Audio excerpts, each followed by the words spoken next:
So when you started over there, I'll be able to see everything over here. Mm-hmm. Oh, that's wild. That's crazy.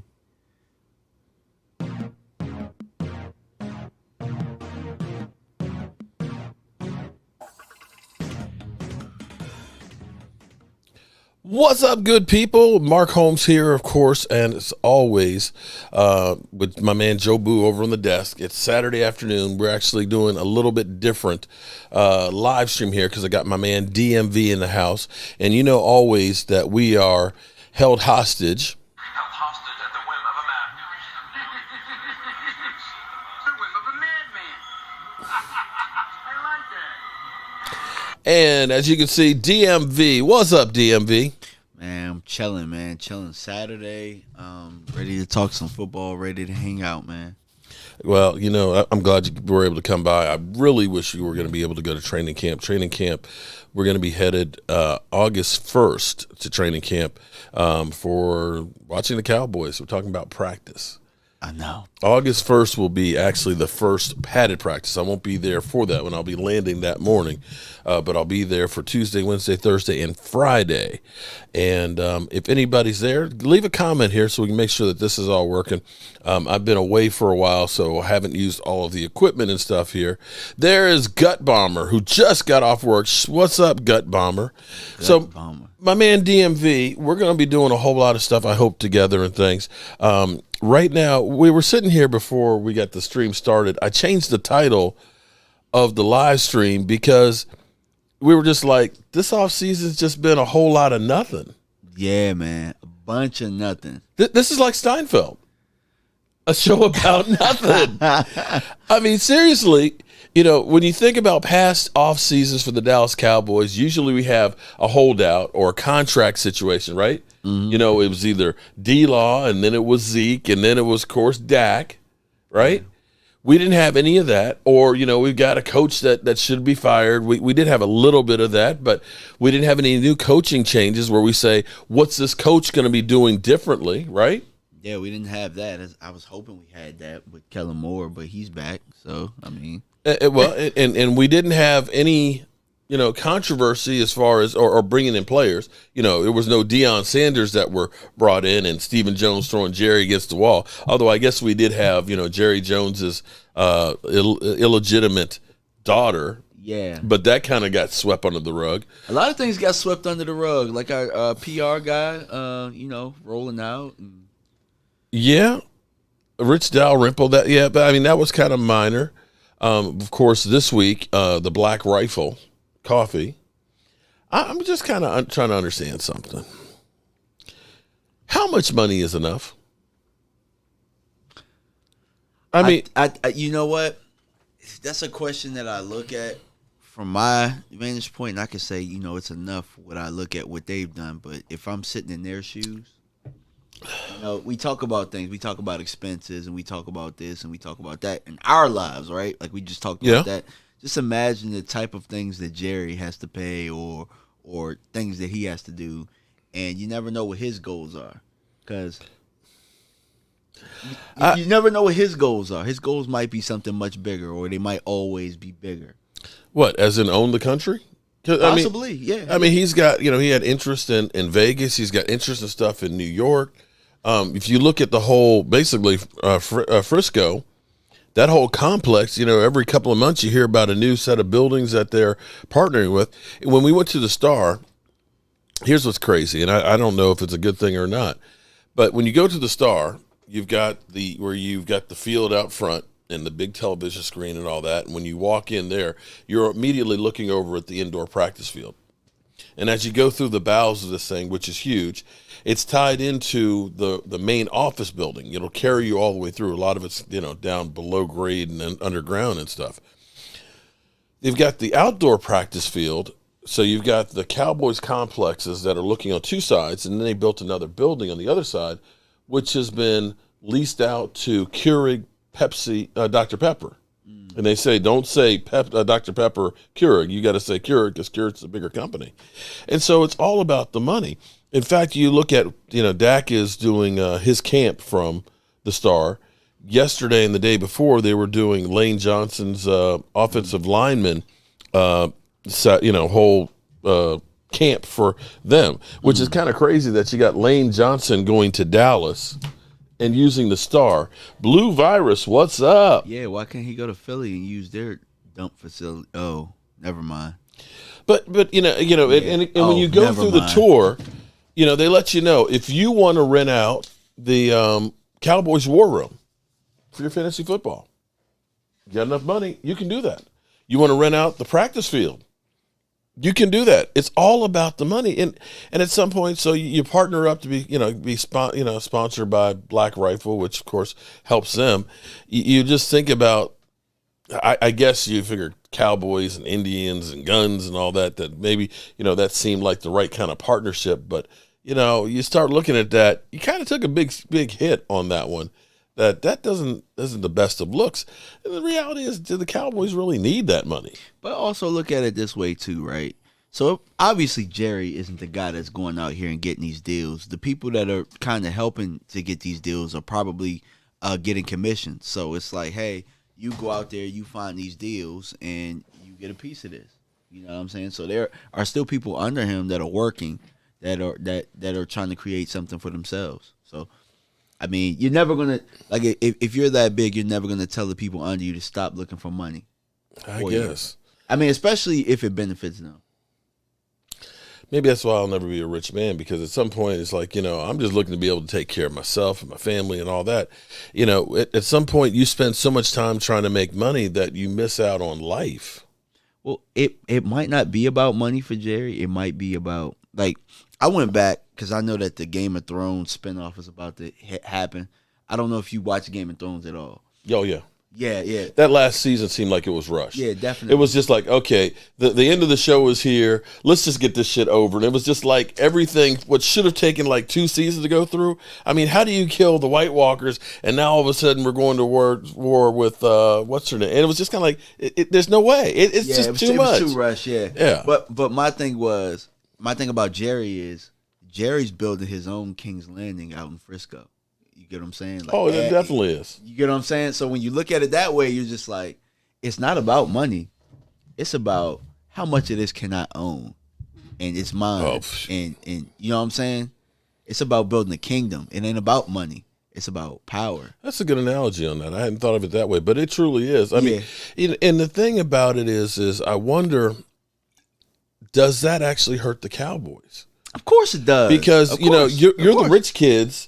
When Lane Johnson comes there and he sees this facility versus what he's got and everything else, to me it makes everybody say, I want what you have and I want to knock you off your rich ass. Oh, yeah, definitely. Think about this, right? Like when you went to school with rich kids and stuff, right? The rich kids were normally the kids that either they didn't do anything, or if they did do something like sports or whatever, they're the kids that's getting their ass whooped. So that's what our football team is. Yeah.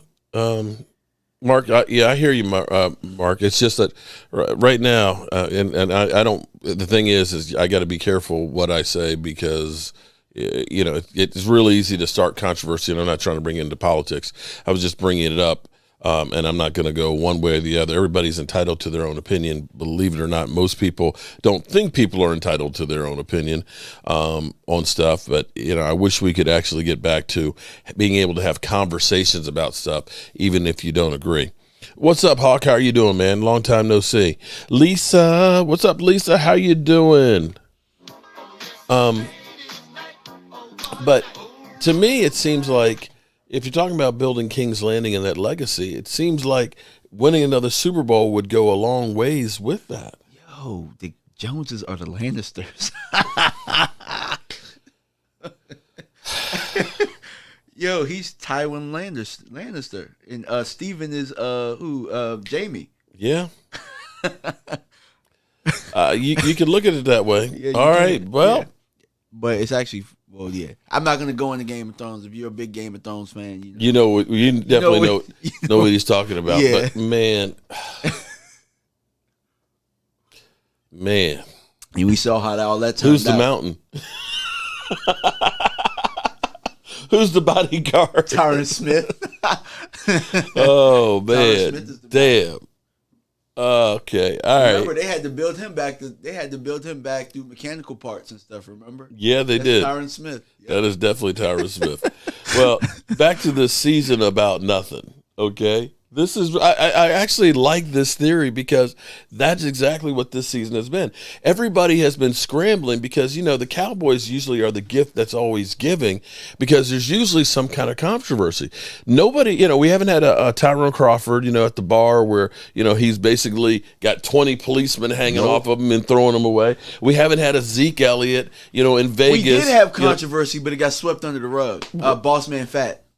Oh, okay, that's true. I forgot about that one. Yeah, but, and that's a question of will anything become? We still don't know if he's going to be there. What's up, Brian? My man, Brian. How you doing, man? Brian, you need to be down here, buddy. We need to figure out a way to get like a helicopter, fly you in and fly you out real quick, or a bullet train or something, man. That's my road dog. You met Brian at the tailgate, right? Probably. Yeah, Brian is really cool people. What's funny is when you watched him on the videos, Brian is a small guy. And this actually made me feel better because looking at Brian, I was like, Brian isn't quite that thick. Looking at him on the videos, Brian is like this big. And I was like, okay, so maybe I'm not as big as I look on the camera. Maybe the camera's adding about 40 pounds on me. Jennifer, Jenny. What's up, Jennifer? I refuse to believe that Jerry wants money and power over Super Bowls for Cowboys. Nope. I don't know, though, Jenny. Because let's take this season right now. Yeah. Opportunity is there when you say because I looked at Tampa Bay. Here's what's crazy. They lost Antonio Brown, right? Yeah. He's gone. Gronk is retired. Uh-huh.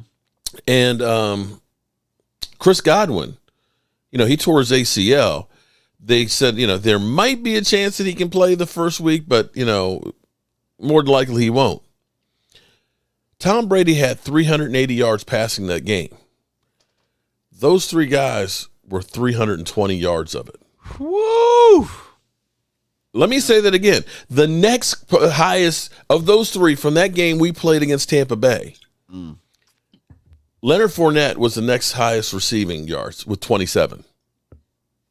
We've seen Tom beat us with 12-0. But that's what he's going to have this year. Remember that rainy game in New England where it was like neither of us did anything? But it was the special teams that lost that game. It was the block punt that they got. They got it basically on the 21-yard line. They scored. That was the only touchdown scored. We still have question marks for special teams. And remember, going into that game, New England had won 19 straight at home. Nobody was beating New England at home at that point. Mm-hmm. We had a chance. People say, well, Dak choked. Well, nobody. It's not like anybody else was beating them there. We came close, and it was basically a block punt was the difference in that game. Yep. I only say that to say this. Tom Brady, he's beating us in shootouts. Remember Romo? He beat us in that shootout. Yeah. He's beating us in shootouts. He's beating us in ugly games. I just want a victory. I don't care what it looks like. I just want to beat him one time. Okay. I hear what you're saying, Cowboy VA. Shout out to you, man. And Jacqueline Gnomes, how are you doing? Yeah. Wanting to do something is one thing, but actually doing something about doing it is another. Because as we just put it, okay, so you look at Tampa Bay. Tampa Bay has taken hits down. At some point, Tom Brady has to slow down. They've got a new coach. Bruce Arians is not there. Todd Bowles is more of a defensive guy. Todd Bowles got a raw deal with being with the Jets, but we don't know how good of a coach he's going to be. So you got to look at it and say, Tampa Bay may not be as good. That you may have an opportunity opening up the season against them at home. You got to look at Green Bay and say, Green Bay losing Devontae Adams. Do we think that Green Bay is going to be a great team? And it's not like Aaron Rodgers doesn't choke in the playoffs now. Even if they had Devontae Adams, they still was choking. Right. Okay, so you look at them as going down. Uh-huh. Now, the Rams have signed everybody and bringing them back, but could it be possible that the Rams have a Super Bowl hangover? I don't know, man. That's a good coach over there. Well, they don't have Odell. And they don't have Von Miller. But that's the beauty of football, right? So on paper, it looks like they're ready to come back. But injuries, nobody's above injuries. Right. You know what I'm saying? So you could have signed all those people and they get the injury bug, and that's why it's so hard to win the Super Bowl. Blue virus, what's up? But my bad to cut you off, but yeah. Oh, cut me off anytime. Okay, so the 49ers, they still don't know what they're going to do with Jimmy Garoppolo. And, of course, they're going to be going with Trey Lance, who doesn't have that much experience. Who else is great in the NFC? Who's anybody that you point to and say, wow, you got to worry about those guys? Now, I mean, we always have to worry about the Eagles and things like that, but I'm not going to go let the Eagles fans tell it. It's the Eagles. I think that's the new bird virus. The Eagles, it's the thing about one of the symptoms is selective memory. Okay, they don't remember that the Cowboys scored 92 points on their ass last year. Okay, and of course they have visions of grandeur with that bird flu. Oh my God, they got their ass whooped by Andy Dalton. Andy Dalton, right. And they almost lost to Ben DiNucci. It should be 4 in a row. Right. Okay, so if you look at that and say in the NFC, there's opportunities. It's not like we're saying you've got to go out there and borrow money in the future to do something. A couple of pieces could take you over the top. So if you're saying that Jerry Jones is, he wants to win a Super Bowl, well, put your money where your mouth is. You think that going into our season with the linebacking core that we've got some great, Micah Parsons is all world. He's like the bionic man. But what happens if Micah Parsons gets hurt? Exactly. We'd already lost Devontae Bald, who was penciled in to be our starting linebacker, right? He just got put on IR. We bring in Christian Sam, who was a USFL guy who's had a cup of coffee in different places. Lola. See, we got a problem. Lola. Lola was on the stream last night. Appreciate you sticking by as long as you did. You see what she said there, right? Who's burning today? I think she wants the chip challenge. And we don't have any wings. We got some chips here. We do have some chips here. Depending on how, I'll tell you what, depending on how much they want it, as we're talking about Jerry Jones, put your money where, because I'm going to tell you, I had the other chip before. This one is Scorpion and Carolina Reaper combined. This one's supposed to be twice as hot as the one I did before. And I ain't going to lie to you. I was going to say, is the milk here? You got some milk? I don't, but I could ask my wife to go get a gallon of milk and some ice cream, because that shit ain't no joke. Super Bowl starts from the coaching.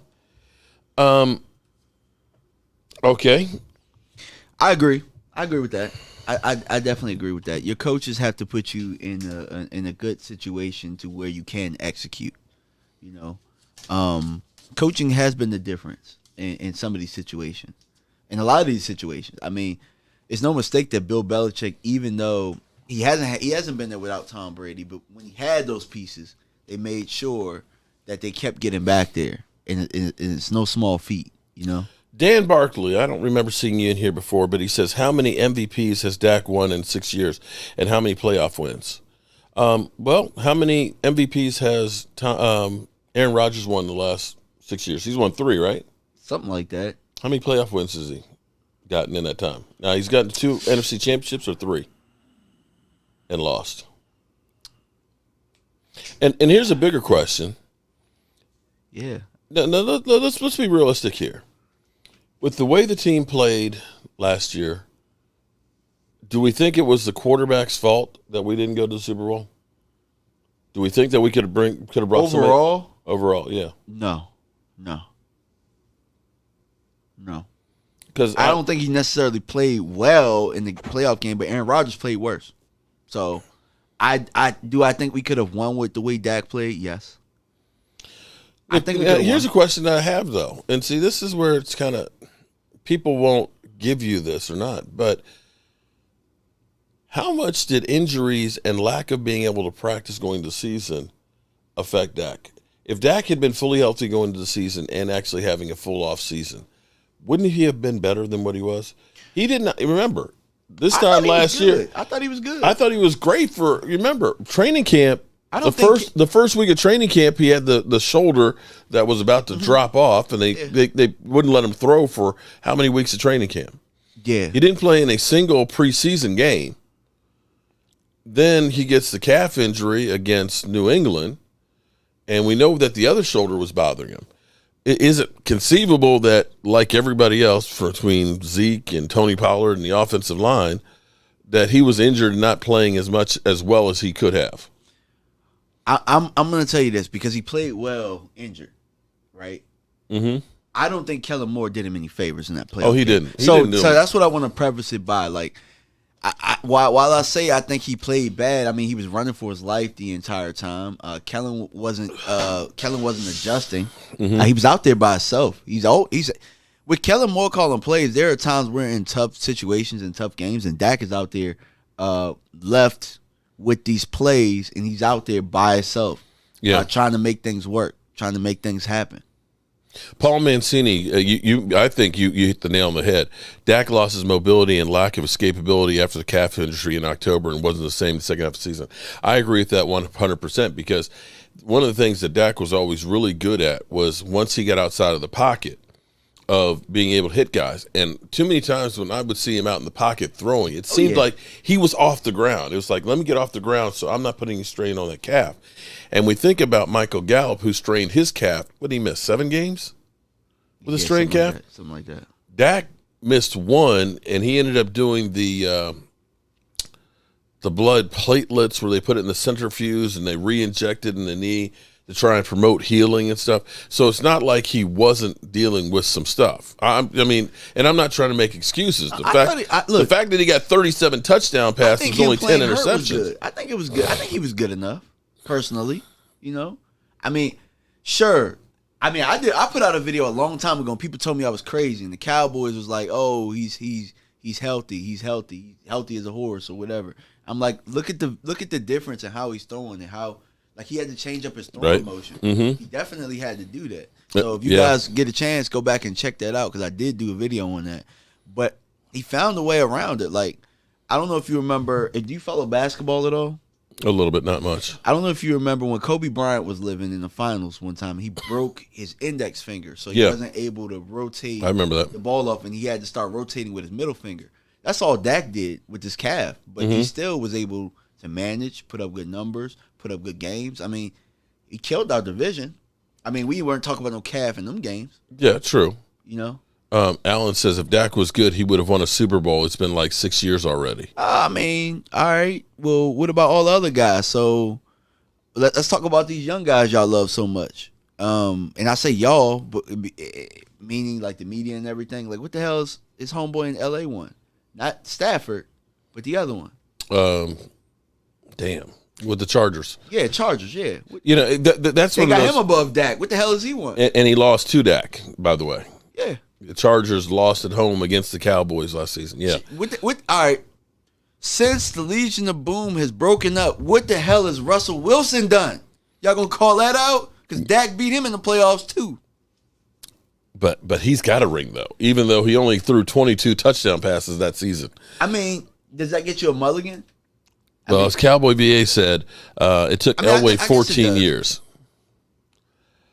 The playoff loss to the 49ers should have never been close. If Jimmy G hits a wide-open receiver, that would have put the game away late in the third, to be honest. Cowboys battled back, and it's a game. True. But let me ask you this, Paul. Okay, here's what's kind of funny, though, because we trashed Dak, and say, well, Dak lost that one. How about Green Bay, who had an extra week off, playing against Jimmy Garoppolo, who was injured in the game against the Cowboys, who only threw 106 yards?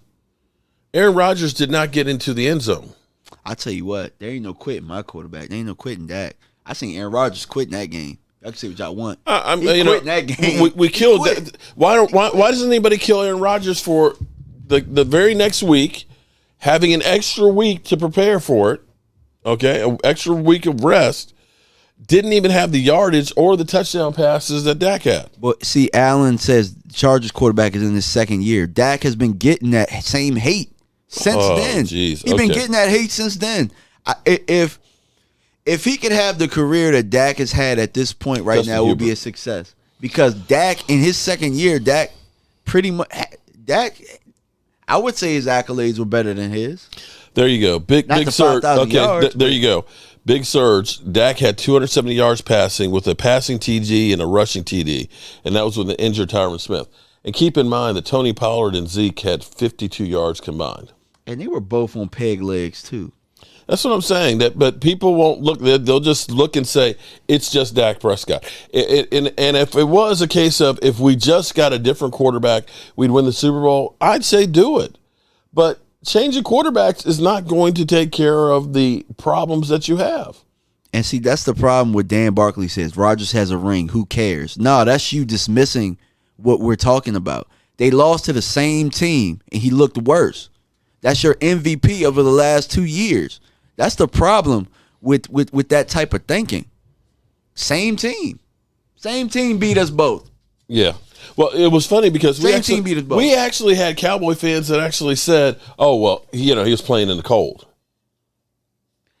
It's Green Bay. It's Green Bay, bro. That was your advantage. You was playing the California team. I was like, "What? Come on, bro." Now you guys are full of shit. Yeah, and here's the thing. It's just like it's excuses, right? Like I sat here and said I didn't think Dak played well. Wait, Hawk, have you bet somebody again? Let's make a friendly bet and watch Washington easily win the division. I'll bet you what you want. Oh my God! But Washington easily win. Okay, I think Washington's better than Philly, though. I'll tell you that much. I mean, I know Cocaine's a hell of a drug. I know I'm gonna get killed for it now, but when the season plays out, watch what I tell you. I think Washington's better than Philly. Philly's getting a lot of. You know what, Hawk? You got to put the crack down, buddy. Yeah. I don't trust Dak and McCarthy and Moore, but you trust Carson Wentz. Okay, Hawk. I don't know that you can come back to my house after that comment anymore. Hawk. Yeah. I don't know that you can come back to my house anymore after that one. So wait a minute. Let me make sure I got it clear. You trust this guy? Yeah, crazy. You trust this guy over Dak Prescott, right? Throwing wide open receiver, or missing him by a mile. You trust that guy? Come on, Hawk. Come on, man. There's Thomas Garrett, our winner chicken dinner from last night. Our D tackles are starting to be a strength. Jennifer Jenny, you are 100% right. Told him that already, Mark. That's, as we go back to this offseason, that's the thing that's crazy. There's not been much to talk about controversy-wise.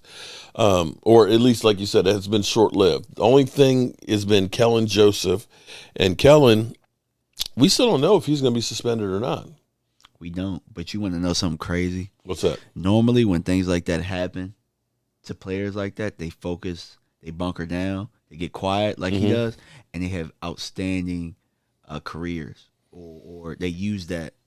Let's hope so. Think about this, and I'm not saying he's Ray Lewis, but when Ray Lewis went through all of that stuff, and if you have any dog in you, Ray Lewis came out and just had a hell of a career after all of that controversy. It's damn near the same thing, really. Shoot, I think we talked about it, Kobe Bryant. Kobe Bryant went through all of that hell that nobody had really seen before. Kobe Bryant went through and go to court and would come out and drop 40, and it's countless others. Those are just the things that pop in my head. So, Kelvin Joseph, if he puts his head down and just goes out and balls, a lot of people will probably forget about it, even though somebody's life was lost. Amen, Wayne. Oh my God, amen on that one. Talk about the penalties in the game on both sides of the ball. We lose. Team not really mentally prepared to play. Mike McCarthy. What coach admits that publicly? Mark, you play football, but I agree. For a while there, it was kind of like, Mike McCarthy, just shut up, because every time you were speaking in the first part of the end of the season, the dumber you sound. When you came out and said that the guys were nervous going into a game, dude, that's your one job, to make sure these guys are prepared and not nervous for a game. And, when it was, are you part of the play calling? And you turn around and say that, well, the installer does the play calling and that Kellen Moore, because it basically is like, don't blame me. And, yeah, I do have questions about Mike McCarthy. I agree with you on that 100%. But, it is what it is right now. We're not changing at this moment. And Kellen Moore, it's either going to be sink or swim with that guy this year. Interesting take. I've heard that it's either going to be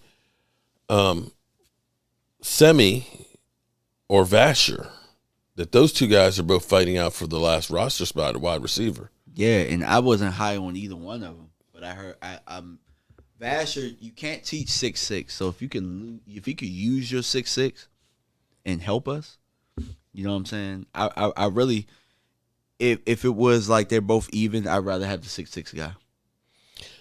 And I think and that does actually make sense because early on in the offseason they were talking about maybe using him a bit at tight end. Vasher? No, at Semi? of Semi. That means they don't know what They said, making him kind of a hybrid tight end. And so it may be one of those things that we like him, but they were seeing the writing on the wall that maybe, we don't necessarily have a place for him, that, we'd rather try and find a way for him to be. We got Ferguson, too. Now we got Ferguson. That shit is out the window, probably, more than likely. Yeah. You know what I'm saying? Because Ferguson, I think, is going to be he's going to be solid. I think he's going to be a solid player. Well, if we end up doing the 12 personnel. Yeah. I definitely would rather try and get him out there than Sprinkles. Yeah, true. Wayne Hawkins asked a very good question. Please answer this question. Why can't we run the ball with two good running backs by San Francisco? I guess how San Francisco did all year with the meager quarterback. I can't buy that, guys. Toughness to nasty defense attitude. Part of it is what we're talking about. I mean, San Francisco has George Kittle, who a lot of people love George Kittle for his pass catching ability, but George Kittle will block defensive ends by himself, or like he takes very good pride in blocking. Like that San Francisco front line, they take pride in those combo blocking and punching you in the mouth. But it also hurt our running game a lot, and people don't think about this. The penalties. Yeah. If it's 1st and 10 and you get a holding penalty, now it's 1st and 20. Mm-hmm. You're not running the football. You've now got to pass. It's now made you one-dimensional. Mm-hmm. And when you had the problems that we had on the offensive line, it's one thing. Okay, if Tyler Smith is a good guard, you can get away with a center that's not great because you got Zach Martin on the other side. They can kind of protect him. But you were weak at guard and center both. Both of those guys would get lifted up. The defensive lineman could get underneath their pads and ride them right back to the quarterback. Uh-huh. And Connor Williams, he's holding on for dear life, and that's, trying to keep the quarterback from getting killed. I would rather take a holding penalty than have Dak's, closet cleaned out, by a rushing, Ndamukong Suh or somebody. But in the end, if the offensive line is going to have that many penalties, and we had so many, because here's what's crazy is everybody talks about, we lost Lyle Collins. Lyle Collins had 9 penalties in 10 games. He was on pace to have more penalties than Connor Williams. Connor Williams just played in more games. Mm. That's you cannot have a penalty a game on the offensive line, and you had 9 on Tyler Badish. So between those guys, you had 33 penalties. I still think that Tyler Badish I still think he's a huge problem. I do too. Now, he was at Lane Johnson's camp yesterday. Okay, Be at somebody's camp. Well, he's definitely working on it. But again, if Tyler Smith is good at guard, that helps to protect it some. It will make things better. But you can't have 2 bad offensive linemen right there together. I think Terrence Steele, I really liked him being on the right side. I think it didn't do him any service when Tyron Smith went out and putting him on the left. I think he was still learning all the subtleties of being a right tackle. And I know people will think, you're a tackle. It's, you go from one side to the other. It's like writing with your right hand and then writing with your left hand, because everything is now reversed. Your first step is now with the other leg. Your eyes are looking in a different direction. Everything is reversed, and there's not necessarily a lot of guys that can just automatically switch from left to right. There are some that are great ones that can do that, but not everybody. Not a guy who was an undrafted free agent who his rookie year didn't even have a training camp because of COVID. Now you're asking him to do something that veterans were going to have problems with. Yeah. And then we had the experiment of trying Connor McGovern for Connor Williams. and he couldn't get to the second level to get linebackers. So Yeah. our running game was just not there. If we can get the running game going again, and people still think that Zeke Elliott's done, I don't think Zeke Elliott's done. I think Zeke could leave us and go to a contender and be a really good player. The first half of the season, first 8 games, he averaged 4.7 yards a carry. Yeah, he was balling. And 4 of those games were with the torn PCL. So if there's holes that are there, he's not going to break off the 50-yard runs. I personally think a lot of the run game had to do with schematics. I think that teams figured out how to line defensive linemen up in certain gaps. And they figured out our deficiencies in the inside zones and where we couldn't get to the And let's second be level. clear, Mike McCarthy digs the pass. He's not a big running like guy. you said, though, with the penalties, too, you're in situations where you have to pass sometimes or a lot of the time. So, I mean, we have a good quarterback. So, I mean, I don't have a total problem with us passing a lot. Only, I just have a problem with the selection of plays more than anything. Well, I'm hoping that we use a lot more 12 personnel. Yeah, I agree. And with Ferguson out there, I think if Ferguson is a beast, you could be like New England back when they had Aaron Hernandez and Gronk. You know, they didn't have great wide receivers there, but they were able to kill you with those tight ends, and they could control the clock. Yeah. Yep. Exactly. So, I mean, I don't know. And a lot of times, like, I see guys questioning Dak and stuff. Like, just imagine being Carolina. Oh, man. Imagine being the Jets. Just think about that draft, though. Yeah. 3 basically bust quarterbacks in the first round. Because Josh Rosen was also, I think, the 10th pick in that draft. Sam Darnold was 3rd, and Baker Mayfield was 1st. And hell, shit, he played for the Cardinals. Rosen For 1 year, but he was then a journeyman. He went all over the place. But they ended up having to go get Kyler Murray. So they had to go draft. After 1 year. They had to draft 2 first-round quarterbacks like it was nothing. Yeah, and they're not sure about Kyler Murray right now. They still haven't gotten his contract done. Exactly. So, I mean, you got a guy who wants to be here, who grew up a fan of your franchise, that wants to be here, that's playing well. I mean, I don't know. But then again, I think about this, right? Because now it's the pitting him up against Romo, right? Let's pit Dak up against Romo, and let's, like, who was better and this and that. Romo got the same hate Dak got. He got the same hate. Especially, like, when you think about, like, them comparing him to other quarterbacks. And like, think about, they used to be like, It used to be Tony Ono. Everybody's better than Romo. Like, Romo got hate, too. Oh, Romo did. Well, yeah. Romo got Remember hate. Tony Ono? Yeah. Tony Homo? Like, all the names? Like, he got hate, too. Alan, who is your team? Dak is overpaid. Dak is like 8th in compensation this year. Hell no. Dak's money is where Dak's money should be. Pound for pound beast. Boom. Wow. Take the money out! All of He says, the emotional side of me says feed Zeke, but the factual starving for another ring tells me a good balance between Pollard and 21 would be better. Oh, my God. Pound for pound. You are 100% right on that. Because, see, I think our problem is, and especially even when Tony Romo was here, how many times we were sitting in here and basically we could call out what the play was. We knew exactly what the Cowboys were going to do. And that's an issue. You got to be, listen, you need to make the teams be respectful of the whole field. When you think about Dak's rookie year, Yeah. I don't think any of the receivers had more than 800 yards. Because you had Cole Beasley, you had Des Bryant, you had Terrence Williams, you had Jason Witten. The thing is spreading the ball around. You didn't get Pro Bowl players that way, but it makes the defense have to keep honest with all of the guys. You know, you got to worry about Zeke. And if you got to worry about Zeke, you had to worry about Dez. You had to worry about Jason Witten. That there were so many different guys that maybe you shut down this guy, but then this guy can pick it up. And so that's where they need to really get back to it. Cowboys got one-dimensional, and that was passing the second half of the year because we just could not run the football because the offensive line was in shambles and our running backs were both injured. But we need to be balanced all the way across the board. If you can go ahead and start running the ball, get Zeke a few carries where he's going up there, then that means the bootlegs are going to start working because teams are going to get sucked in trying to stop Zeke. And then Dak rolls out.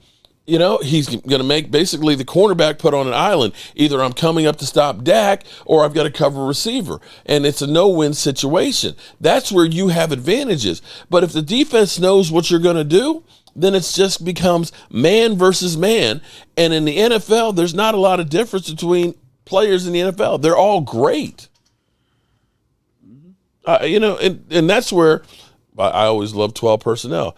With having the tight ends that we have. I mean, Dalton Schultz is not a great blocker, but he is a good pass catcher. If you line up in 12 personnel, 2 tight ends, if you're the defensive coordinator and you know Zeke's in the backfield, are you going to go with the heavy package? Probably. Just try, or, you've got CeeDee Lamb on one side and maybe you've got James Washington or Jalen Tolbert on the other, right? Mm-hmm. So if you go with the heavy package, then you know what? I can go ahead and split Dalton Schultz out. I can take Zeke and put him out, or if it's Tony Pollard back there, I can go ahead and now shift Tony Pollard in the slot, and now I've got an empty backfield. I've got 5 pass catchers against your heavy package. One of those guys is going to get open. And Dak is a good distributor of the ball of finding a guy that's open. And that's where you have to be able to go where they're not. And that goes back to Kellen Moore. Yeah, I agree. I definitely agree. But wasn't there a point in the season where Stephen Jones wanted to get back to Cowboys football? Running the football? Yeah, when we were able to move guys around. Because Kellen, early on in the year, was very, imaginative. He had innovation with what he was calling. And all of a sudden it became stale. Alan, I don't mean to call people mentally challenged. See, I'm not trying to say stupid. But your whole thing of Jerry Jones paid Dak because his arm was being twisted is bullshit. Because he could have paid him. He could have paid Dak he could have paid Dak early on. Right. When you look at the compensation that's coming around, Dak, you act like Dak Prescott is getting tons and tons more money than everybody in the NFL. Aaron Rodgers is at $50 million. Hell, Deshaun Watson, who might not even play this year, has got $230 million guaranteed. What about Kirk Cousins, who's made over $200 million with fully guaranteed contracts? We could have. Dak made $680,000 each year for his first 3 years, and giving me they robbed him. What you talking about? Bullshit they robbed him. Well, they can't win now because they're paying Dak. They weren't paying Dak for the first 4 years of his deal, and we still didn't win. And didn't do shit with it. So don't give me that crap. We ain't get no free agents, no nothing. It's not like all of a sudden we were winning Super Bowls every year. Now we paid Dak, and now we done dropped 10 games this season. We're about where we were. That same stupid bullshit that's ESPN shit. Don't get your news from ESPN. Yeah, technically right now we're about where we were when Dak wasn't getting paid. So it has nothing to do with that. And we got money. What the hell? Hold on, Tom. We got salary cap. And we're still not getting guys. No, Alan said it's true. Jerry didn't want him early. No, you know what? If Dak Prescott was the only person that they didn't want to pay, I'd say that was the case. They don't want to pay anybody. Jaron Kearse had Buda Baker numbers last year. Buda Baker numbers, okay? Should have been a Pro Bowler. They offered him, after that season, $1 million. $1 million. That's it. Dude said, screw y'all, I'm deleting everything I have Cowboys-wise. That's an insult. They went to DeMarcus Lawrence. Yeah, we know we're going to take a $27 million cap hit. Lawrence outed him, too. How about you take $10 million? They don't want to pay anybody. So to say that, they didn't like Dak Prescott because they didn't want to pay. They don't want to pay nobody. Yeah. They didn't want to pay Zeke. The only way, and this is what's crazy to me, because the Cowboys are like I was in college. I never studied for an exam until the night before. I'd wait till the last damn minute to do that shit. And you know what you get when you do that? You fuck up. Yeah, you do. Excuse me, Dad. Yeah. And so now here it is. I heard word that the Cowboys are going to make a big push now this week to get rid of, take care of Dalton Schultz. Why are you going to wait till the last week? You did that stuff with Dak Prescott. You were literally in the last hour and missed it the year before. Well, I personally don't care. What's up, Vado? I don't care so much about the Dalton Schultz situation because I don't think Dalton Schultz is even worth the tag he's getting. But that's just me. I wanted to get an athletic tight end, and there was a bunch of them in this draft, and we chose probably the least athletic of them. But he's still solid. They have a type when it comes to tight end. But, yeah, I mean, I don't have a problem with them doing it to Dalton Schultz because at the end of the day, I mean, if you look at how he plays, teams were giving us Dalton Schultz. Hold on. Yeah. Alan, you're new here, aren't you, Alan? You're new here. I don't know if you've, we've been welcomed properly into the channel. I don't remember asking you a goddamn thing. Welcome to the channel. Now, sit your ass down for a second. Bye, Felicia. Yeah. I'm tired of the dumbass comments from you, Alan. Alan, you must be a Washington fan or some shit, okay? Dak will put up MVP numbers this season. I like that, Jennifer. Tom Dooley at Alan, stop saying silly shit. I mean, Dak put up MVP numbers last year. The first half of the season, they were on fire. I mean, well, but again, if you look at it total wise, what he did, number one offense.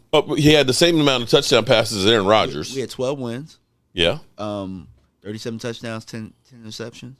Aaron Rodgers, 37 touchdowns, I think 4 or 5 interceptions. Yeah, Dak put up MVP numbers. Oh, but that was garbage time because our division sucks. No, it wasn't garbage time. We beat a lot of teams' asses. But 29 points we put up against Tampa Bay.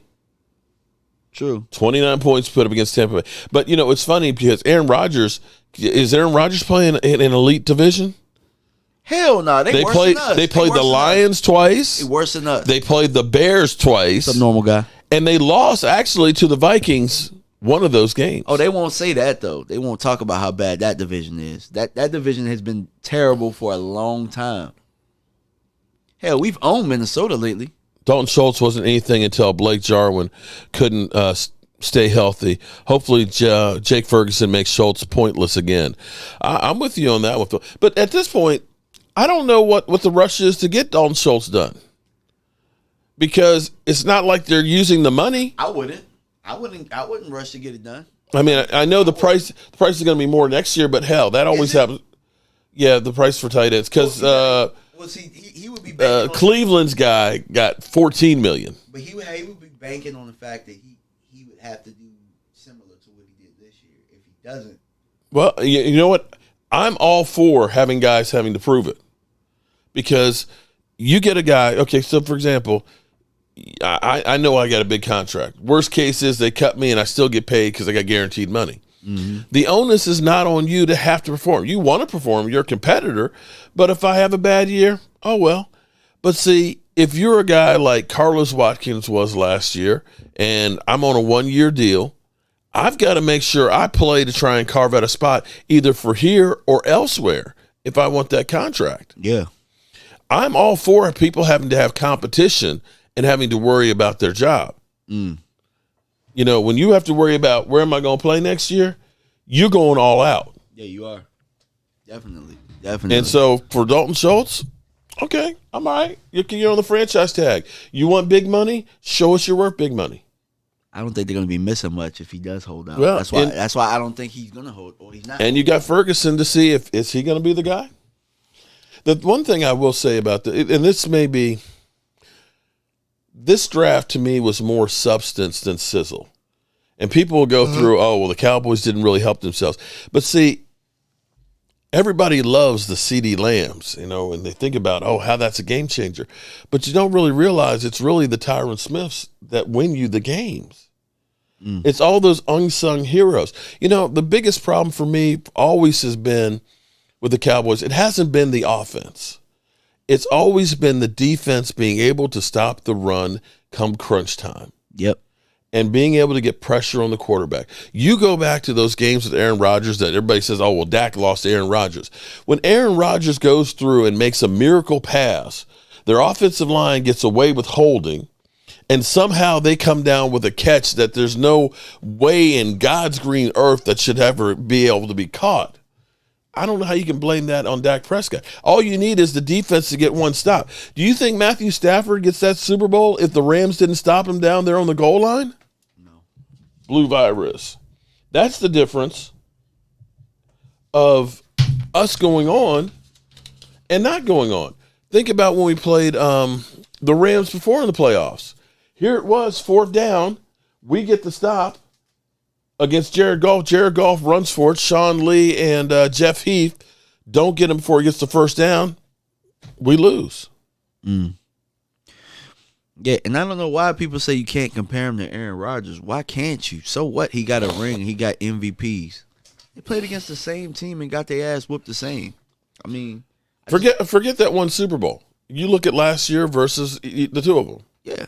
Aaron Rodgers did not play. Dak had 400 yards more passing. Aaron Rodgers same amount of touchdown passes. He quit on his team on the field. I don't give a damn. MVP, Super Bowl ring. He quit in that game. He laid down. He definitely did. You know, so it is what it is. You know what I'm saying? Y'all compare. Shoot, here's the thing. Y'all let people. Wait. Let me finish this point real fast. Sorry. But y'all let everybody else compare people to Dak, and they haven't done nearly as much as what Dak has done. So why can't we compare him to Aaron Rodgers? y'all let everybody, Kirk Cousins. Y'all let them compare him to Kirk Cousins or David Wiley. Yeah, I mean, all these young quarterbacks out here who ain't done a damn thing. Y'all let them compare him to Dak all the time. So why Aaron Rodgers all of a sudden, he got a Super Bowl ring, he got MVPs.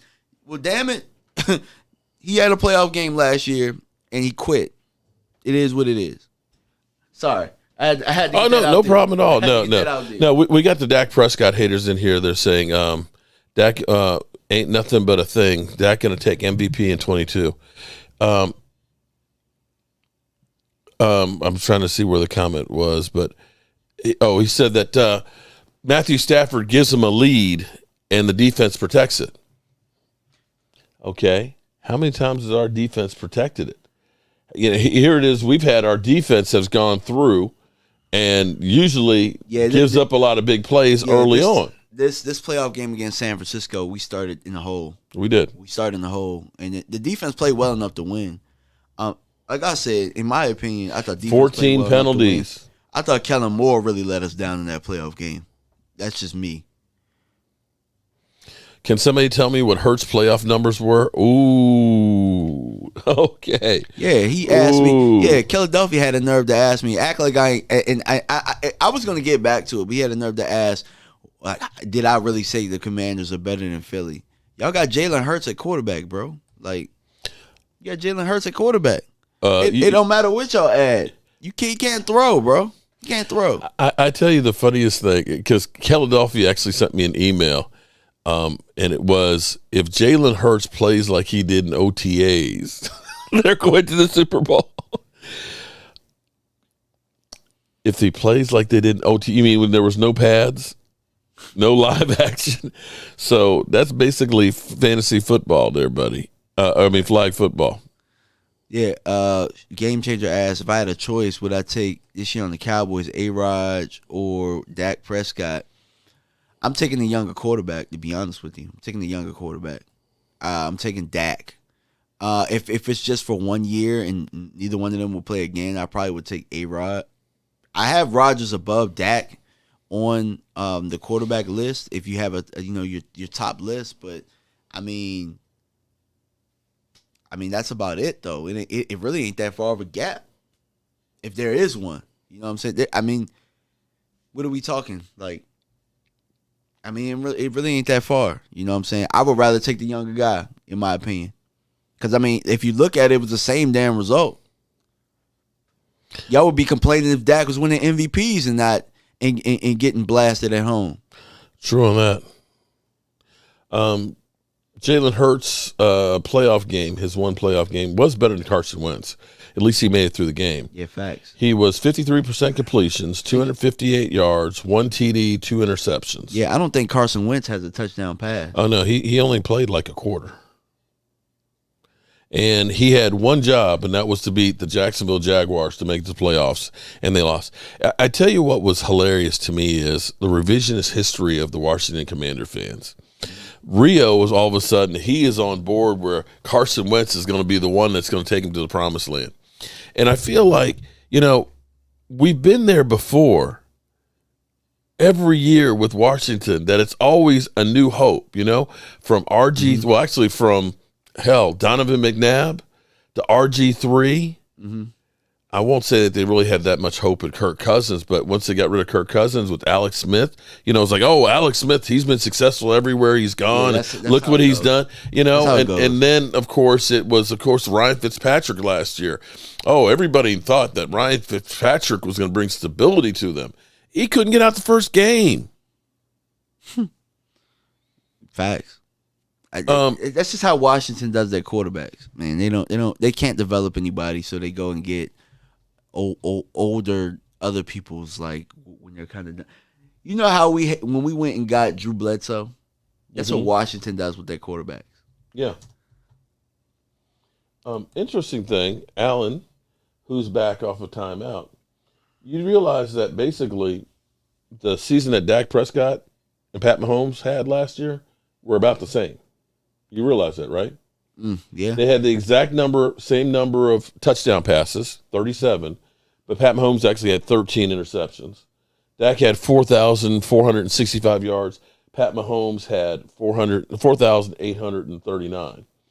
So, he's like, oh, Mark Holmes would take Dak Prescott over Pat Mahomes. Well, at least with taking Dak Prescott, you don't have an idiot brother like Pat Mahomes has. Well, I was going to say, this is like somebody was like, I'm lying about taking Aaron Rodgers over or taking Dak over Aaron Rodgers. Aaron Rodgers is a dick. Aaron Rodgers lied about a COVID test. Aaron Rodgers has teammates that will tell you he's a dick. Nobody likes that dude for real. You know what I'm saying? Like, yeah. I would rather have my quarterback be somebody that the guys will. I'd rather my quarterback be a leader for real, to be honest, than somebody that's kind of a diva. It don't matter how much talent you have. So, you might be asking the wrong person because, I'm in football locker rooms. I coach. You know what I'm saying? So, I'd rather have the guy that's a leader, in my opinion. You know what I'm saying? MVPs and all that stuff, none of that matters. Hell, they both lost. Now, for those that are saying that I'm lying, but Philadelphia, I would rather take Washington because y'all stink when y'all have hype behind y'all. When has Philadelphia ever had hype behind them and ever delivered? You answer me that question. There we go. There you go, right there. That's head-to-head right there. Dak Prescott versus Pat Mahomes, okay? Pat Mahomes played one more game than Dak did because Dak was injured for that one. Pat Mahomes was 12-5. I don't know, is it popped up on, can you see that, DMV? Mm-hmm. Dak actually had 2% higher completion percentage. Rating was actually higher than Pat Mahomes last year. Had less interceptions than Pat Mahomes. Actually threw the ball 1/10 of a yard more per pass than Pat Mahomes. Right? Mm-hmm. And let's see. Yeah. So, is it a stretch to, somebody's like, oh, I would take Pat Mahomes over Dak Prescott? Or take Dak over. Looking at that, you tell me the difference. For last year. And look at the weapons he had. Tyreek Hill. What's his name? Their tight end. You can't tell me that he didn't have weapons and a great offensive mind as a coach. Yeah, definitely. Yeah, definitely. But there's the numbers right there. You tell me the difference. But you're right.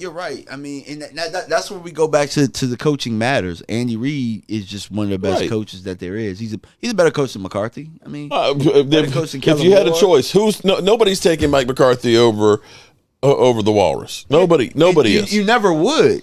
Nobody's taking Mike McCarthy over Sean McVay. Never. Yeah, you're not. Okay. Yeah, he got Jared Goff to a Super Bowl. Yeah.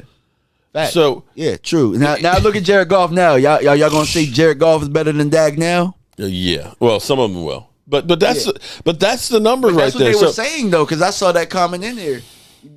Jared Goff better than Dak. Look at him in Detroit. Oh shit! Look at him in Detroit. All right, but when you show somebody that, they'll say, "Oh, well, Dak did it in garbage time." Well, I'm going to say that Pat Mahomes had better Detroit weapons. is in garbage time all the day. Okay, but I will say that Pat Mahomes had better weapons than the Cowboys did. Fact. Oh yeah, definitely. But they're better. But they have better player personnel than we have. Like how they get talent. They're not afraid to stack their team. Remember, I kept saying that.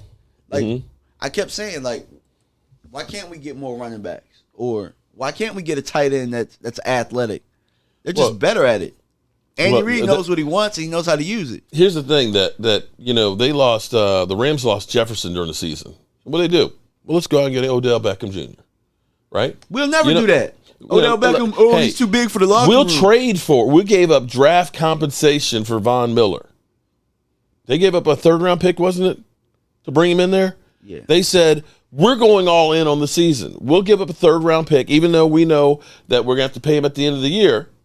We're going to do that to try and make sure we can win. Cowboys aren't going to do that. And that's my biggest thing right there, because us fans say this, and we have been we've been brainwashed into saying stupid stuff like this. Like, oh, well, he's just going to be a problem in the locker room. That's where your coaches are supposed to rein them in. That's where your leadership or your organization are supposed to get those guys and reel them in. You get the talent and you get them to buy in, right? Mm-hmm. If you feel like somebody's going to be more of a diva, that might mean you don't have the reins in the locker room or in the organization like you think. And that's been my problem over the last couple of years, is that I don't think that there's really been anything stable in place. I think that the ownership is a little bit too close to what's going on. Well, in the football operations, and the coaches aren't allowed to hold the guys as accountable as they want to. Now, if we were talking about the Cowboys were like the Cleveland Browns, where the Cleveland Browns, you look at that defense and say that's a great defense, right? You look at their running game and say that's a great running game. Yeah. You look at your receivers and you had Odell and you had Jarvis Landry. You would look and say that is a great team all the way around, that the quarterback failed. Yeah. Do you honestly look at the Cowboys in the same way and say, hell no? Hell no. Because you look at it, and I can understand why Cleveland was like, if we just bring in Deshaun Watson with the guys we have, we can win a Super Bowl. Because Deshaun Watson is a better football player than Baker Mayfield. But I will say that I think Baker is better than he played last year. He did have to get that shoulder operated on. He was injured most of the season and still tried to play through it. I'm not going to say that he's a great quarterback. Dak was injured. Dak was right.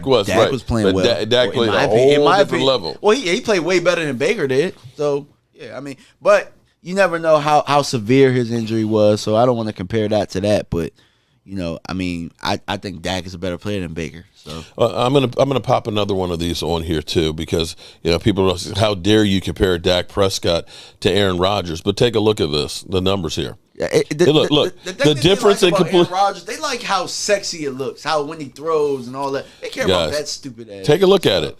Completion percentage. Aaron Rodgers is 0.1% higher than Dak. That's it.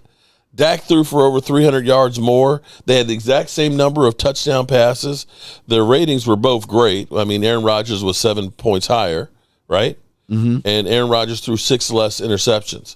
All right. That's not very far apart. I mean, where is this great chasm of Aaron Rodgers versus Dak Prescott?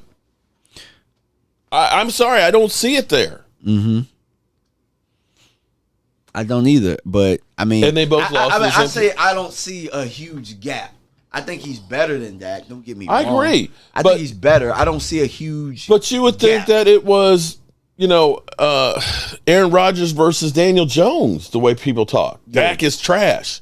Yeah, you're telling me that 0.1% completion percentage is trash versus MVP?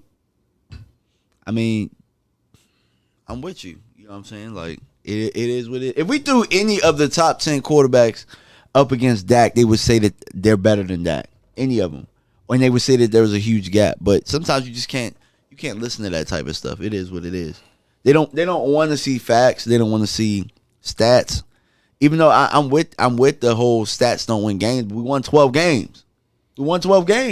with a team that people didn't. Y'all think still would. have Russell Wilson above Dak Prescott, and his team stunk. His team stunk so bad they traded him to Denver. But y'all still got Russell above him because he won. Because he got a ring. Yeah. Y'all still got Deshaun Watson above Dak. And he ain't played a football game in how long? And he ain't won nothing either. All right, we're going to do one more. He ain't won nothing either. We're going to do one more for fun. This is for our Eagle fans. I don't know if Philadelphia is in here or not. But this is Dak Prescott versus Jalen Hurts for last year. Because people all of a sudden... people want to believe that Jalen Hurts, that Skip Bayless said, I'll take Jalen Hurts, right? How do you, is it popped up on there yet for you? Okay, there it is. It pops up on there now. 68 versus 61 completion percentage. TDs, 37-16. Passer rating, 104-87. Interceptions, Dak had one more than Hurts did. Yard average, 7.5, 7.3. Now, Hurts did run for a lot more, but Dak was literally on one leg. So, who would you take in that scenario? Who would you take in that one? And by the way, none of the teams that Hurts beat were playoff teams either. And we smoked them twice, but, it is what it is. I mean, they'll say Hurts didn't play the last game, but it ain't matter. We smoked them in week 3. Oh, but see, that game doesn't count, they say, because it was too early on with their new coach. Yeah. And then here's the other thing, too. What? Like, they act like Dak is the only quarterback. Like, let's say there's a such thing as garbage time stats and all that type of stuff. Kansas City falls down by 10 points every damn game. Y'all don't say nothing about that. Yeah. Lola. Haters stay hating on Dak. Yeah, fact. Shout out on that one, Lola. Not to say, I think Pat Mahomes is number 1 to me in the league, but I'm just saying y'all can't pick and choose what you think is garbage. Pat Mahomes has the benefit of, we'll see how he is without Tyreek Hill this year. That's going to be hurting. A little bit. He hasn't had. There's times he hasn't had Tyreek Hill, and they just. And truth be told, the first half of last season he was not good.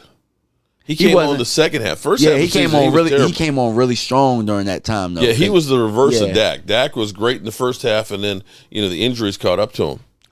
Look, I mean, to be honest with you, there's not a quarterback in this league that I would take over Pat Mahomes. I love Pat Mahomes. There's not a quarterback I'd take over him. Not one. And that goes for Tom Brady. That goes for Aaron Rodgers. That goes for all of those guys. I'm not going to disagree with you on that one. All right, so now that we've gone through the whole defensing of Dak, what is the thing that you're going to look for, that you're looking for the biggest improvement of on this year's team? Biggest improvement? I think, yeah. Offensive play calling. I hope that's the case. Offensive play calling. I'm hoping it's run stopping. I think our defensive line has actually improved tremendously. We'll see if I'm right or not. But we weren't terrible at run stopping. It was just for one game. We weren't terrible at run stopping. I think we'll be better. We got punked in one game. We got in punked the playoffs, which is always where it happens. Remember, I got one little fight. My mom got scared.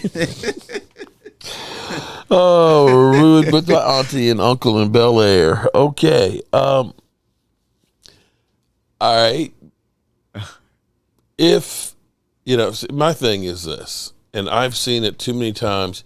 We've always had great edge rushers. The Cowboys have always had a DeMarcus Lawrence, great guys that can get pressure on the outside. What we have not been able to do is to get pressure in the middle. And to me, it's always key.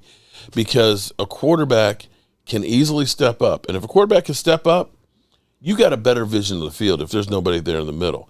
And too many times the Cowboys defense has always felt like it's the parting of the Red Sea. Everything's outside. It all washes past the quarterback. He steps up and can take off, or is hitting the guy coming across the middle because he's got a great sight line. If OC, and I think OC is going to be taking another step. People haven't been really talking about him much.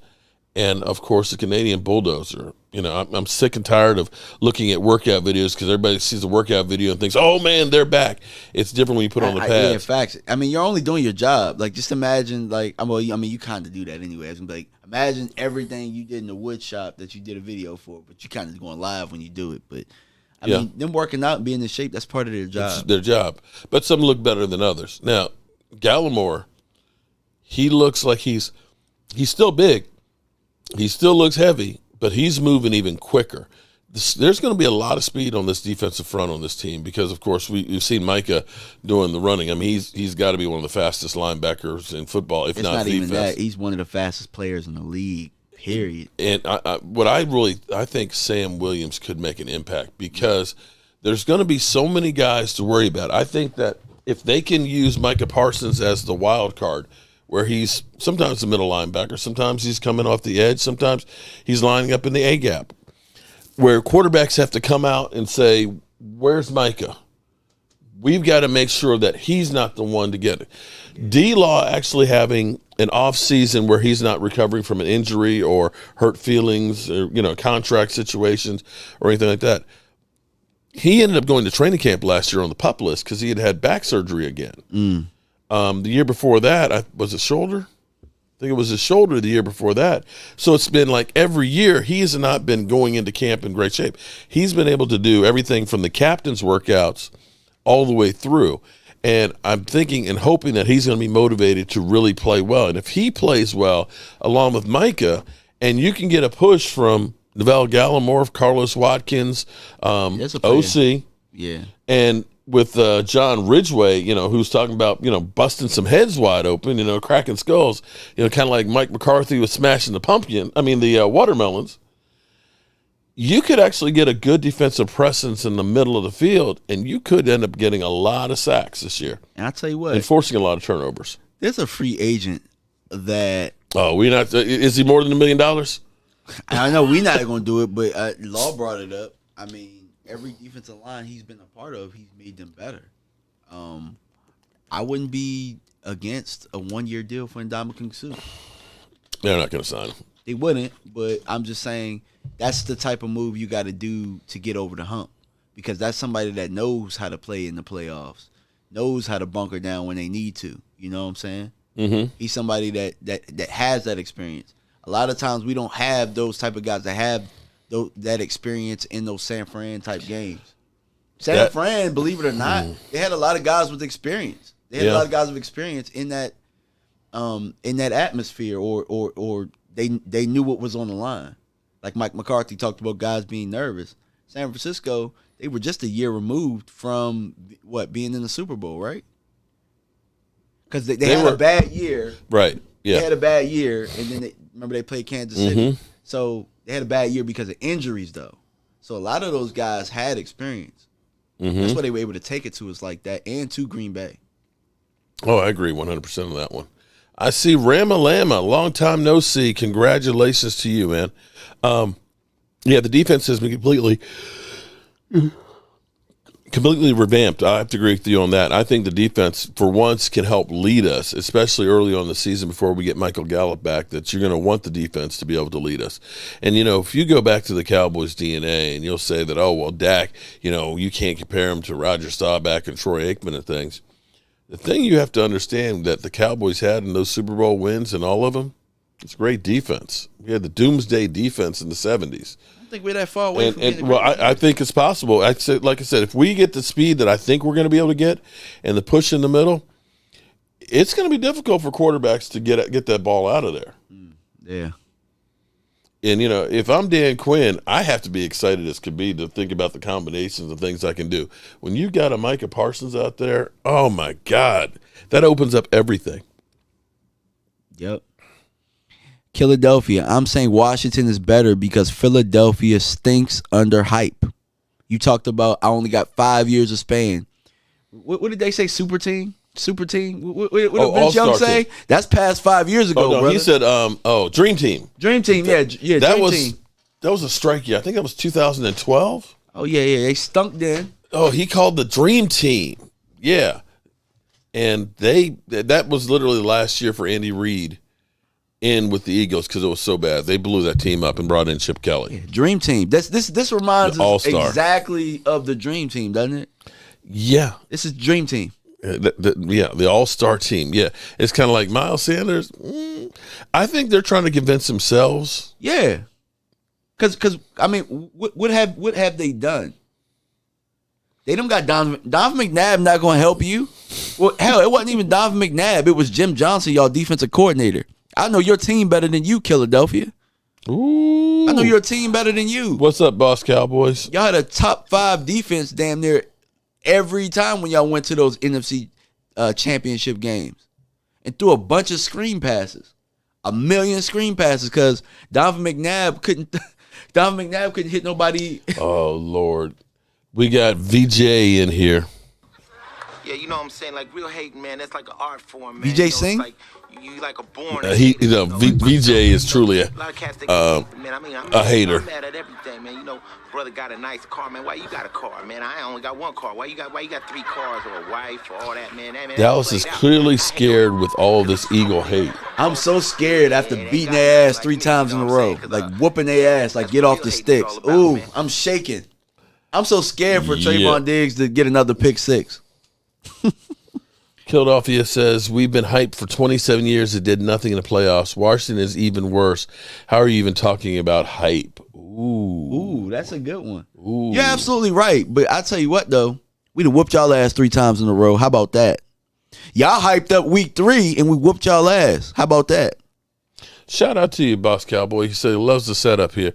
You know, we're constantly trying to work. This year, though, I haven't really made any changes to the set. I mean, I got the computer system that's over there by my man is actually my road system that I'm still working on trying to get set up because, you know, I was hoping that my man DMV was going to be able to make it with me to training camp. But he's not going to be able to go. But definitely, I've already talked to my man Law. We're going to definitely be hooking up together and stuff and having a good time, at least training camp, and trying to bring you some great coverage of training camp. Now, I know you can't take live videos, supposedly, and upload and stuff from practice. You can take still pictures, but we're going to be able to live stream at least and have conversations, maybe not pictures of the field. So, wait, you can't even take clips of their, like, one-on-one with yourself? They always What are they going to confiscate the videos? Well, the thing is, here's the thing. Okay, if you're broadcasting it out there on a YouTube channel, I'm sure it's like, hey, you can't do that shit here next time. But we'll see what we can get away with. I see you're a history major, Joseph Hudson. Go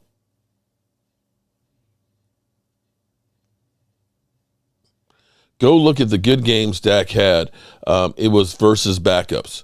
So the game he played against Tom Brady, where he had like 400 yards, that was against backups? And that was garbage time? That was garbage time? Yeah. And then Philadelphia says we deal with a bunch of hype we have the last 27 years. That might be true, but I know the last 2 off seasons we ain't deal with no hype. They thought we were going to be ass. They thought we were going to be terrible. Just like they think right now. They have Philadelphia.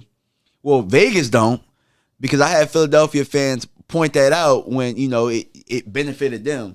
Vegas odds got us winning the division, but there ain't no hype surrounding the Cowboys. Okay, so Dak delusional fan, you know what? I tell you what. Enough is enough. I have had it with these motherfucking snakes on this motherfucking plane. Everybody strap in. I'm about to open some fucking windows. Okay, so let me pop this on the screen. So since you say go back and look at the games, Dak Prescott had 3 TDs against the defending Super Bowl champion, Tampa Bay, 403 yards, 1 interception. On a day where Zeke Elliott had 33 yards, Tony Pollard had 14, and Dak had 13 running the football. And the Cowboys lost 31-29. So are we saying that was garbage time? No, I want a real answer on that one. So are we saying that we lost that game because of Dak Prescott, who threw 3 touchdown passes without a running game? Zeke averaged 3 yards a carry, 33 yards. We scored 29 points on the road against Tampa Bay. I'll wait. Hey, Philadelphia, I tell you what, you come up with a channel, right? And you tell us about all the details. But when we bring out details of how we whooped y'all ass 3 times in a row, you keep running from that one. You keep running from that one. How about that? We whooped y'all ass 3 times in a row. How about you win a game? Beat us. Ouch. They had all this hype, like, oh, we getting the depleted Tampa Bay team in the playoffs. Tampa Bay beat y'all ass. You remember that? Yep. Sure do. But yeah, they'll make excuses on it. Yeah, yeah, definitely. They'll make excuses about that. Tampa Bay whooped that ass with a depleted team. Yep. All right, but why we gotta argue with Eagle fans? I don't know. Don't y'all got YouTubers? Well, Philly 500's got COVID. But don't they got God dang, I can't think of his name. But and then they lost the pedophiles. Oh, he was terrible though, for real. Like, I mean, I don't know. Like, I mean, outside of shock value, I mean, I can't think of that. Y'all got Lord Brunson, man. Like, shoot, don't y'all go to his channel? He live right now. Go hit him up. There you go. Yeah, Goodness gracious. Hey, Philadelphia though, if you make one though, I'm definitely subscribing, my guy. Definitely. We should let him call in. Okay, he swears that he beat down Law Nation. Philadelphia is hilarious, bro. I swear Philadelphia is a Cowboy fan. Oh, Nick Foles isn't saving the Eagles. And then Brian Green says embarrass him. Oh, man. I will say though, go to Lord Brunson. There wasn't a playoff run that I hated more than when they won the Super Bowl. Like even the Giants, like at least the Giants, like you know what? They had a good. I hated that one too, but just because they're division rivals. But when Philly kept winning, man, that blew me. I tell you, they ain't done shit since though. I actually saw a beautiful thing though when they won their Super Bowl. You saw EDP cry? No. But it was funny. Okay, because here's a sad thing. I was blessed enough to be able to go to quite a few Super Bowls, but never having a dog in the fight. I can't honestly say I went to a Super Bowl and I had a team that I was rooting for, except maybe New Orleans because of what happened after Katrina. Mm-hmm. But here it is, New England versus the Eagles. I hate both of them. New England fans are worse than Eagle fans. Mm-hmm. They are obnoxious. Right, I'm sitting literally on the end of the aisle. You got the steps right there, and then there's an old couple. And when I say old, I mean they're old. They had been season ticket holders since 1972. And this old couple, as gray as they were, they're cheering on their team. Watching them through the highs and the lows, every time, it looked like the Eagles were in trouble, they're about to cry. And then when they won, these two old mother humpers are up in there kissing and slapping. I'm like, get her. But it was like, I actually, after having never the taste of winning a Super Bowl, I don't give a damn. It was still a cool thing to watch. I didn't want them to win one. I don't want them to win. Because you see how it is now. Oh, they think that they done won 5 or something. Imagine having Andy Reid and blowing that. You got one of the best. You got a Hall of Fame coach in my eyes. I think Andy Reid. Oh yeah, you got a Hall of Fame coach and you blew it. We can't say that about us. Yep. I mean, maybe Bill Parcells, but he was already Hall of Fame before he had gotten to us. Yeah, definitely. Well, will Mike McCarthy deliver this year? Or, actually, what does Mike McCarthy do? There's a lot of questions for me offensively. Defensively, I know what we're going to bring to the table, it sounds funny because this time last year, it was the opposite. Mm-hmm. There's a lot of question marks on the offense to me. I know defense is going to bring it. I don't think that anybody in our division offensively I don't think they have quarterback play to deal with our defense. That's the big thing. But offensively, Dak is going to be good. Mm-hmm. I think Dak is going to be able. I think Dak will be on a whole nother level this year. I hope so. With him actually being able to work, I mean, really the last 2 years off seasons, he hasn't been able to really work out because we had COVID the year before, and especially with CeeDee Lamb. Think about it. CD last year, he didn't work out with CD during training camp at all. He couldn't work out. He wasn't cleared to throw for most of the offseason because of the ankle. So you're looking at him and CD Lamb really this offseason being the first year that they've actually really had chance to start working and really getting their timing and stuff together. Yeah, definitely. So, yeah, CD Lamb, a lot of people are wondering whether or not he could be a number one. I wholeheartedly know he can be a number one. Before Amari came back, like I said it on my channel yesterday, CD Lamb he made Trayvon Diggs look like we shouldn't have drafted him in the second round, and then Trayvon Diggs comes out and has an All-Pro year. Oh my God, yeah. So, but he's really a garbage cornerback according to the talking heads. Yeah, exactly. But beside all that, I mean, the guy held Terry McLaurin to one catch in 2 games last year. When Scary Terry owned him the year before, he held Scary Terry to one catch in 2 games. Here's the funny thing. Would you believe Rio thinks that Terry McLaurin is the best receiver in the division? Because Amari's gone? He just thinks he's the best. Well, I guess. But now, as much as people say that Dak Prescott gets a lot of his yards in garbage time, Washington only won 7 games, and they were behind on a lot of them. Like against us. It only matters. So could it be that he got a lot of his yards in garbage time? Possibly, but Terry's a really good player, though. I'm with them saying that. I'm not gonna. If people want to say that, they can say that. I mean, in my eyes, I think CD will be, but I do think Terry McLaurin he's had more options as the number one guy, so we've seen him deal with it. We haven't seen CD really deal with it yet. Talent wise, I think I'm not even gonna say talent wise because Scary Terry's pretty damn good. I'm not even gonna hold you. He's pretty good. And I think that says a lot about Trayvon Diggs and what he was able to do to him last year. Yeah, Diggs is a lot better than what and here's the thing: Diggs is only in the second year. It's only his second year.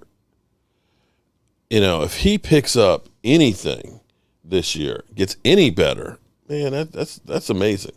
Yeah, I'm okay with people are like, oh, we need to pick up a corner. No, if we pick up anything, it's linebacker and offensive line. I'm still worried about the offensive line because Tyron Smith is going to go out for some games. Yeah, you know that, and I don't know that we're ready any better than we have been in the past.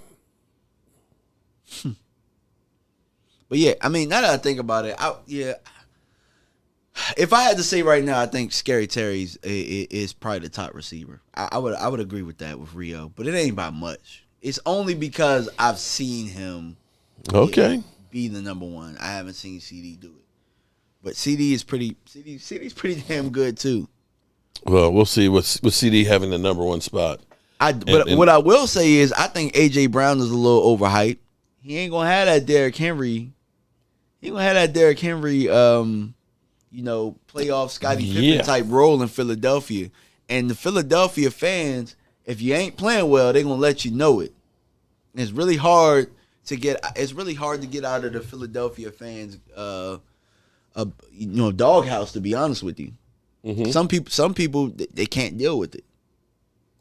We watched DeMarco Murray go over and be an all-pro and go over there and stink it up. Yeah, he did not want to go. You felt like he was literally at the airport begging for the Cowboys. Please sign me. I'm going to go. I'm going to go. If you ain't going to offer any money, Philly going to offer it. I'll take a ham sandwich. He said, bye. See you later.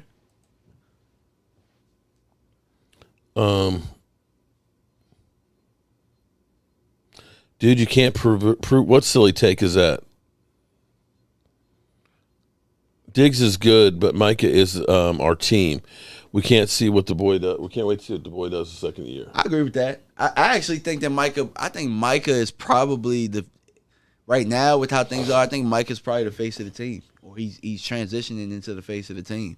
Which I'm okay with that because if Dak Prescott isn't the face of your team and he's still able to go out there and play well, I mean, that takes the pressure off of him, and that's probably going to make him a better player. All right. I've got one more I want to do here, too, comparison, because, we don't have one of the, elite quarterbacks and stuff out here. Wrong one. Boom. Pop it up here. This is Justin Hubert last year Herbert versus Dak Prescott. It'll be up on your screen there in a second, Chief. So Justin did have about 570 yards more passing, right? Mm-hmm. He did have one more game than Dak did. Dak and the Cowboys won against him head-to-head.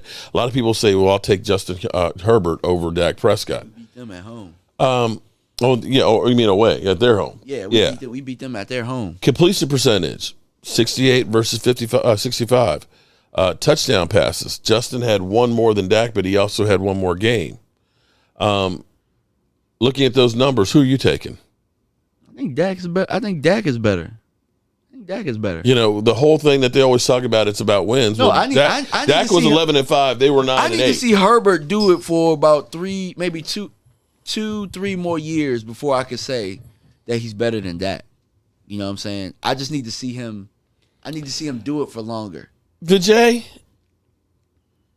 dude, why do you always come in here and just act stupid? You know, Vijay. I don't remember. Don't you have some ego? Look, bro. Obviously, it's probably yeah. It's got to be. I don't know. Like my thing is, it's a Philadelphia. Like the Eagles don't got nobody live going on right now, man. Y'all. Damn, y'all need some attention. They need some love. I don't know what's wrong with the fools, man. I really just don't. But again, so now his thing is, well, compare their whole careers. Okay. Comparing whose whole careers? Dak and Herbert? Herbert's had 2 years. Yeah, exactly. All I said, look, I said, show me him doing that for 2 or 3 more years, and you know we could talk about it because it's only year 2. What about year 1? You gonna talk about year 1 for Herbert? I mean, Dak was kind of hurt, but I mean, the only one that really works for is. I mean, the kid hasn't played in the playoff game yet. Okay, and we talking playoffs. We always use playoff as a benchmark for Dak. Why isn't playoffs used for a benchmark for Herbert? Okay, how about we do this one then? Okay, well, because the only one that really works for is if you go. Well, actually, no, you can go down because they do have career averages. But let's look at Carson Wentz versus Dak because they both played in exactly 85 games. Yeah, Jeremiah Butler. So I agree with what you said. You said Dak is a big body of work, yes, but Herbert has a much better talent. Talent doesn't mean that you're better. It just, you know what I'm saying? It just means that you have more talent. For example, Tom Brady is not the most talented quarterback. He never has been, but he's the best. He's the GOAT. You know what I'm saying? There's a lot more talented guys out there. Hell, Ryan Leaf was talented and he stunk. You know what I'm saying? And that's not to say he's Ryan Leaf, not at all, but I would say Herbert has more talent than Dak, yeah. But, you know, the league is about, the NFL is about being able to prove it. And it's more about intangibles than it is talent, if that makes sense. Yep. Technically, there's actually not that much of a difference as far as, with the exception of the fumbles. Carson Wentz fumbles a hell of a lot more. If you go from game per game numbers, Dak's about 20 yards more a game, slightly more on the touchdowns, slightly less in the interceptions, less on the sacks, but there's not actually a big difference head-to-head. But between the ears, and Carson Wentz has a tendency to be streaky. Carson Wentz will go through about 3 or 4 games. You think he's great. Yeah. And then all of a sudden, he looks like ass. He's damn near like a step, not a step up. Like, you know, Ryan Fitzpatrick used to do that. But he's a lot better than Ryan Fitzpatrick. But he's like super Ryan Fitzpatrick. Wow. Okay, this one's an interesting one. If you actually take game by game, geez, this is almost scary. This is career-wise. Completions per game, Dak Prescott 22.6, Aaron Rodgers 21.8. Yard average per game, Dak Prescott 259.8, Aaron Rodgers 259.9. 1/10 of a yard. Now, Aaron Rodgers does average 2.1 TDs a game, Dak 1.7. But, God, that's pretty damn close. Yeah. Holy shit. Explain to me the chasm right there. Same number of attempts, same number of completions, same number of yards. So when you say don't compare them, look at that. This is statistics. They don't want, but see, then this is where the deflection comes in. But show their career stats or show Aaron Rodgers he got a ring. By the way, that ring was in 2010 with Mike McCarthy, 12 the same years. coach that we killing. That was 2010 in our stadium. I'll never forget that. And it wasn't like the Aaron Rodgers that won that Super Bowl ain't the Aaron Rodgers that we know. The Aaron Rodgers that slings it around. Aaron Rodgers was much more of a manager a little bit than he is now. The following year, he became the guy that could kind of sling it around a little bit, and he became MVP Rodgers. Well, see, here's the difference. When Russell Wilson won the Super Bowl, they had a defense that was number one in sports, in scoring defense, takeaways, and yardage. They had beast mode, who was truly a beast. Yeah. It wasn't all about about Russell Wilson. Now, Russell Wilson became a better quarterback, but the team became a lot worse team. Yeah. And the same could be said about Aaron Rodgers. They had a great defense, with A.J. Hawk and, Clay Matthews Jr. They had a great defense. They had a good running attack and everything else. Aaron Rodgers was a good quarterback. He wasn't as good a quarterback, then as he is now. But the team is not the same, and this is where you have a good team too. That was a good team. This is where y'all keep saying, "Oh, well, Aaron Rodgers got a ring." He got a ring because he was a great team that was around him. I don't know of any quarterback that won a Super Bowl without having a team around him. Yeah, I've seen some average quarterbacks win because they had a great team around them. But I haven't seen any great quarterbacks win with a team that sucks. Yeah, and it's crazy because you can't name many people from that team. They just played well together. Because one thing that I do remember about that team is that they had 18 guys on IR. So Mike McCarthy had to be doing some hella coaching over there. They had 18 guys on IR on that team, and they just somehow brought it all together. I don't even think Charles Woodson played in that Super Bowl. I think he was hurt. Somehow they somehow willed it together, and they played well together. So if we could just get that, you know what I'm saying? Like, I don't need Dak to throw for 400 yards to win the Super Bowl. Hell, I'll take it looking ugly. I wish we could do that. I wish that the franchise wanted to win that bad, where they didn't care what it looked like. That's our problem. We care what it looks like. All right, but listen, Russell Wilson, his first 3 years, 2012, 26 TDs, 10 interceptions, 3,118 yards, 64 completion percentage. His second year, 63% completion percentage, 3,357 yards, 26 TDs, 9 interceptions.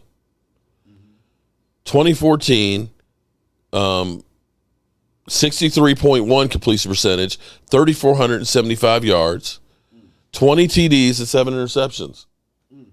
Those numbers are average at best. Now, he became, of course, the guy, by 2017, 34 TDs, 11 touchdowns, 4,000 yards and stuff like that. But the team wasn't winning Super Bowls anymore when he was throwing. 2020, he threw 40 TDs, 4,200 yards, and 13 interceptions, but they didn't win shit because he didn't have the team around him. And why people keep saying it's just the quarterback, it's just the quarterback. Oh, well, you can't talk about Russell Wilson because he got a ring. He got a ring when he didn't have 3,500 yards passing and more than 20 TDs.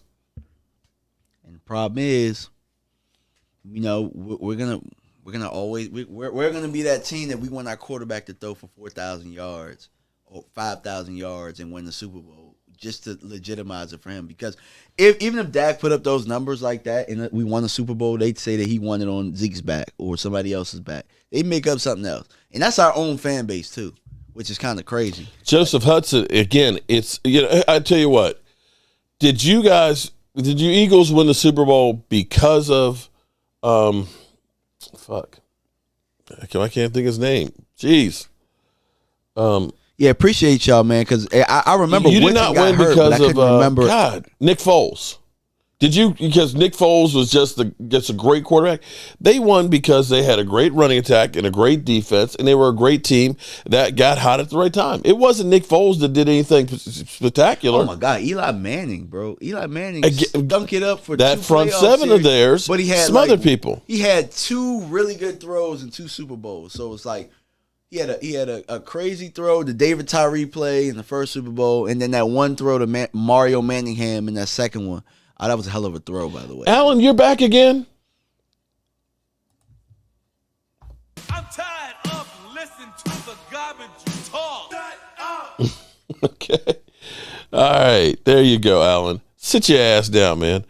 If we win a Super Bowl, they're still going to talk smack about the Dallas Cowboys. They will. They'll say it was a down year. Or the officials gave the thing. You know, Jerry Jones bought it. Veda, what? Eagle fans want to have sex with the Cowboys. Okay, all right, Veda. All right, I'll just leave that one as it is. Morris, Troy Dunley, never been just a stat without a context in film. Okay, well, Dak delusional fans, we know where you are, so it doesn't matter. It doesn't matter what we say. You already have your. It's probably like Tony Romo's cousin or something. Or Tony Romo himself. Yeah. How about Brad Johnson winning the Super Bowl again? Hey, that's a sore spot for me. That's a sore spot. Brad, for me. okay. Yeah, are we not looking at a historically great defense with Warren Sapp on it with Tampa Bay? My cousin Charlie was on that Raiders team.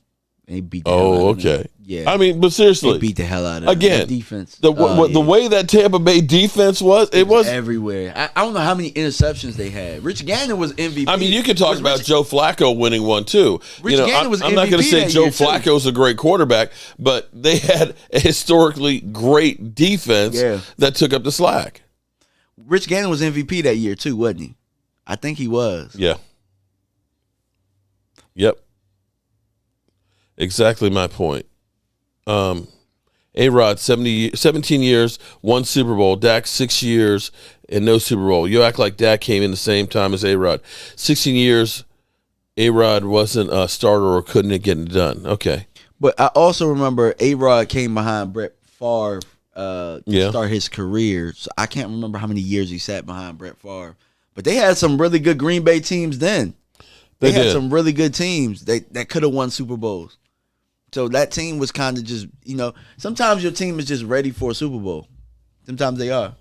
That Tampa Bay team we talked about that won with Brad Johnson, they were just ready to win. But you know what? Would we be talking and trashing the Cowboys if, let's say, Randy Gregory hadn't tackled the offensive lineman and we got the ball back with more time? I don't know, because we got the ball back a couple times with time and we ain't do nothing with it. So I can't really call it. All I can really say is we lost. You know what I'm saying? We lost. All right. Let's say we only had 10 penalties instead of 14. Maybe we might have had a chance. I'm just saying. Are we taking out a big play that we did? Okay. Or if maybe we had gotten the ball spotted and kicked a field goal and, or had to score, didn't we? We had to score. A touchdown, right? I think we had to score a touchdown. Wasn't it 21-7? No, I guess it was. But we still had a chance for one play. But still. Because they probably would have tried to line it up and kick it with what was the final score? We were. Yeah, I think we had to score a touchdown. I can't remember. I've been blocking that out. Yeah, me too.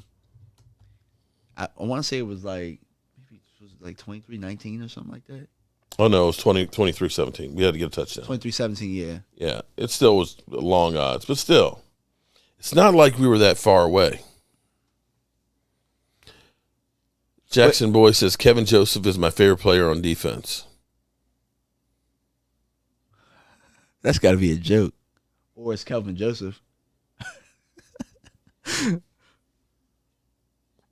Mark need DMV up on the next. We need Mark and DMV up on the next one. Coming at Eddie. Next one, what? Next one, what? Boss Cowboy. Yeah, bro. Hit me up, man. Hit me up. Yeah, you got my Twitter, man. Hit me up. Well, yeah, hit me or email me cowboysmark94@gmail too. Definitely, I'll work with anybody. All right, Boss Cowboy, you gonna be at training camp? Delusional Dak fans with more excuses. So Dak's whole career has come against backups and hurt players. Boom, boom. There you go. Chip challenge. Oh, Porter Rock. Well, we were gonna do a chip challenge, but I think we're gonna save that for a little bit later. Yeah. People ruined it. No, but actually, I really, really wanted my man to be able to go to training camp. Quiet sleeping on KJ. Okay, on Kevin Joseph. Well, you know what? Like my man said over here, that you've seen guys that have gone through legal issues from Big Ben to Big Ben's another one that had the major ones, and Ray Lewis. Who else were we talking about? I'd say Kobe Bryant, and from that you got a new focus in on football. I will say that seeing his change on Instagram. From all of his rap videos and things, and I'll be honest with you, maybe it's because I'm old. I grew up on the original rap music and stuff like that. I don't understand this new rap shit, man. It's just not the same. It was okay. It just sounded like everybody else. So for me, it was no originality, and I'm just like, man, just play football, bro. It's like, don't quit your day job. Don't quit, Kevin. Don't quit your day job. But you also got to do things too to keep yourself sane. So maybe that's one of his outlets, so that he's not in the club doing stupid shit. So if he got to go ahead and make music, if you got to go make music to not go do dumb shit, go make music. He was making music and he went out and did some dumb shit. Well, he came out with a new song though. That was more of a song than a rap. Okay. That was him changing, his I think that was a new song. I was referring to the new song, but you're right. And what did you think of it? I mean, I can't remember the name of it, so it was forgettable for me. But I didn't think it was terrible, but it sounded like everybody else today. Yeah, which might sound terrible to you, But see, I'm old school. I'm tired of listening to the garbage you talk. Shut up. Okay. I say stick to football. I have seen some. No, I'm with you. Because that right now. Don't release music. If you're gonna make it, go make it, and you know what I'm saying. Get your head clear. But. And this would be my advice is, okay, look, you got a certain window to make as much money as you can. Stay away from the hoes because you have a target on your back. Especially if you're a Dallas Cowboy player, because everybody sees you, they see dollar signs. If I can get you pissed off and do something to me, I can sell a video to TMZ. Facts. If you get me pregnant, you're gonna be my baby's daddy. I'm gonna get child support. If I can latch onto you and be your girl, I'm gonna be spending that money that you make. Tyron Smith literally has a restraining order against family members because they were exactly that. They were leeches. And everybody looks to you to say, I'm going to get paid. And guess what happens to all these dudes? They go through, they take care of everybody, and then the football career's over, and usually within 2 to 3 years, half of them are bankrupt and broke. And guess what? All those people that you took care of, you got they ain't coming back around no more. Yeah, sometimes when you're in dark times, man, you just got to dive into what your purpose is and keep it there. Yeah. Go out there, be like Nnamdi Asomugha was, be like Alfred Morris. You know what? I'm driving this old ass car because it still runs. I ain't spending and wasting this money. I'm gonna hold on to it. Well, Nnamdi also got him a woman. Yeah, but I'm gonna tell you from personal experience, Nnamdi was cheap. Nnamdi was still driving when I met him. This was before he went to the Eagles. He was still driving an '88 Maxima. He was dating Carrie. That was before he was dating Kerry Washington. Okay. But in his family, he was actually considered a failure because his brothers and sisters are all like doctors and lawyers and stuff. And it's like, you play football? Jock. Yeah, they probably talked all types of, they probably talked real greasy to him at the time. But I ain't mad at him that he stole money from the Eagles. He was part of that dream team. It was either steal money from the Eagles or steal money from us because he was coming to us. Yeah. Yeah, but I ain't mad at Brazil from the Eagles. Wasn't that the same offseason we got Brandon Carr? Because we ended up getting Brandon Carr we did. after but, we lost. Brandon Carr had a better career than Nnamdi did. He did, though. He did. The problem with Brandon Carr was we expected him to be a shutdown corner, and we expected him to be something that he was. He was a good cornerback. And I don't know that he necessarily was used the right way because he went to Baltimore and immediately had like 4 interceptions in a season. Yeah. So you have to wonder, was that Brandon Carr or was that the system that because see, Rod Martinelli was old and bend don't break. I don't want to take a chance and get anything. Kiffin was outdated. Oh, definitely. Rob Ryan he didn't know what the hell he was doing. Yeah, how many times did we see literally 10-yard cushions with wide receivers? Yeah. Literally, it's just like, and if you're giving 10-yard cushions, they're going to do the quick releases, boom, throw it to the point right in front of you every time. And that's the difference with Dan Quinn. Dan Quinn's going to challenge you. He's going to come after you. He's going to get physical. As he put it, wants to be fast and physical. Now, I don't know how much time you have, my man. Yeah, I got to get ready to get up out of here in a little bit. Okay. Because we've been going on for almost 2 hours. All right, 10 more minutes, and we'll go for 2 hours and call it. That's what she said, right? Ooh, 10 minutes. Oh, damn, are you hanging out with Cop Pizzle? Were you a 60-minute man? Daddy. That Pizzle is crazy, the swamp rat. He actually believes that the Giants are going to win 9 games this year. Preseason count? No. And he still believes in Daniel Jones. I mean, he got to believe in something. Some grown-ups still believe in Santa Claus, right? Santa Claus, Easter Bunny. But Jay, how many years are you going to give up on Jalen Hurts before you move on? These dudes really talking trash with Jalen Hurts at quarterback. I don't get it. They poking their chest out like we just forgot that they ain't got no quarterback. You might be right on that one, Doctor. Cowboys are the Lions of Stafford. Dak should leave the Cowboys to win a Super Bowl. That may end up being what has to happen. I tell you what, if the Cowboys were to get rid of him, how long do you think Dak Prescott would be unemployed? How many teams would line up to try and get his ass? Hey, I bet you Dak would be the highest paid quarterback in the league. Just like that. Easy, just like that. Interesting, I heard last night rumors that Tampa Bay might be interested in Jimmy Garoppolo. For when Tom is done? For when Tom is done, getting him on the roster. Could you imagine if they brought in Jimmy G as a backup for Tom? Jimmy won't ever be a top quarterback, but if your team is good, he can play. He's not bad in the playoffs. He's not a bad playoff quarterback. He can make big throws when he needs to. That 108 yards against Green Bay was enough. It was. And you want to know what? He didn't screw up. Shout out He True screwed up against us, and we didn't make him pay for it. You're right about that. But, I mean, he's won a lot of playoff games. You know? Oh, but Jay, you followed me because of Philly 500? Damn. Thanks, Philly. I appreciate that, I think. Tom would have a stroke. Oh, Tom would be pissed. You may love Dak, but he's not a top 10. Well, that's your opinion, and opinions are like assholes. Everybody's got one. Yeah, I'm about to say most credible people will probably have credible, I guess, analysts, journalists. They'll have Dak in their top 10. He might be at number 10, number 9, number 8, something like that, but he'll be in your top 10 for sure. I don't want to say anything mean. That's what, Jennifer. Shout out to Jennifer. I wish most people were like that. She's spreading the mojo.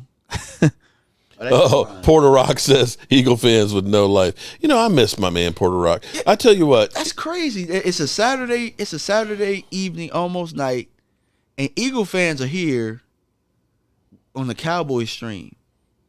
Miss Jackie, how you doing? You know what? You know why? They got their notifications on. They're just like flies waiting for shit. They're just like, okay. They come swarming. Mark Holmes is on. Let me get on. Oh shit! Seriously. Let me fight for my team. I get the notifications that Philly 500 is on and all that, but I'm not going to go fly it and spend hours. Look, they have we've been on here going on 2 hours. I follow both of them. And they have been here literally I'm not going to spend an hour. Brunson and I follow Philly 500, and I never get their notifications. Seriously, if I were to spend an hour or two on an Eagles channel on a Saturday afternoon, my wife would be like, "What are you doing?" "Oh, I'm just watching the Eagle channel." And she'd be like, "What the hell wrong with you?" You're wasting your time on another team. Boy, get your ass up. Get your ass up. We going on a date. Damn, Miss Jackie said it's 108.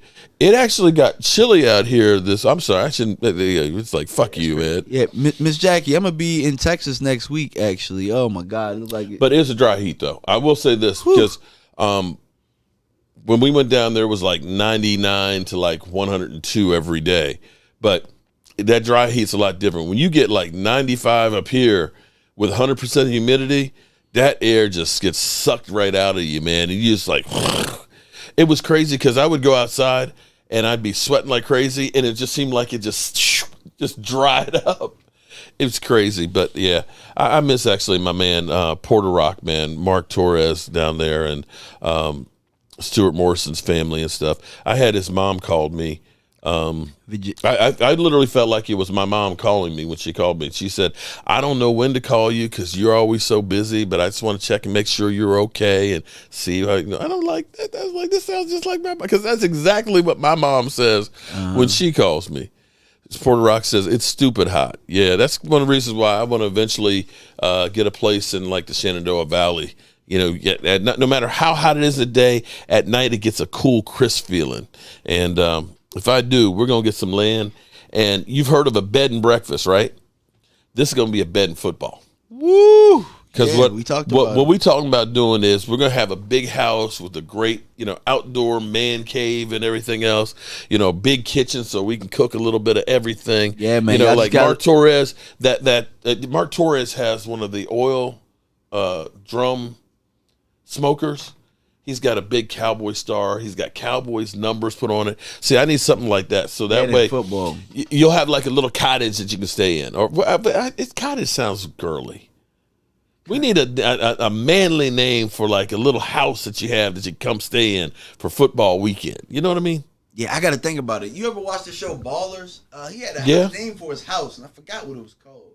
It was like the Fun House or something. Something like that, but yeah, but you come up for the weekend, like you say, come in like Thursday, we go do some work in the workshop and build you something to take home. We eat a whole lot of good food, talk a whole lot of shit, drink some rum, because we can have like rum tasting.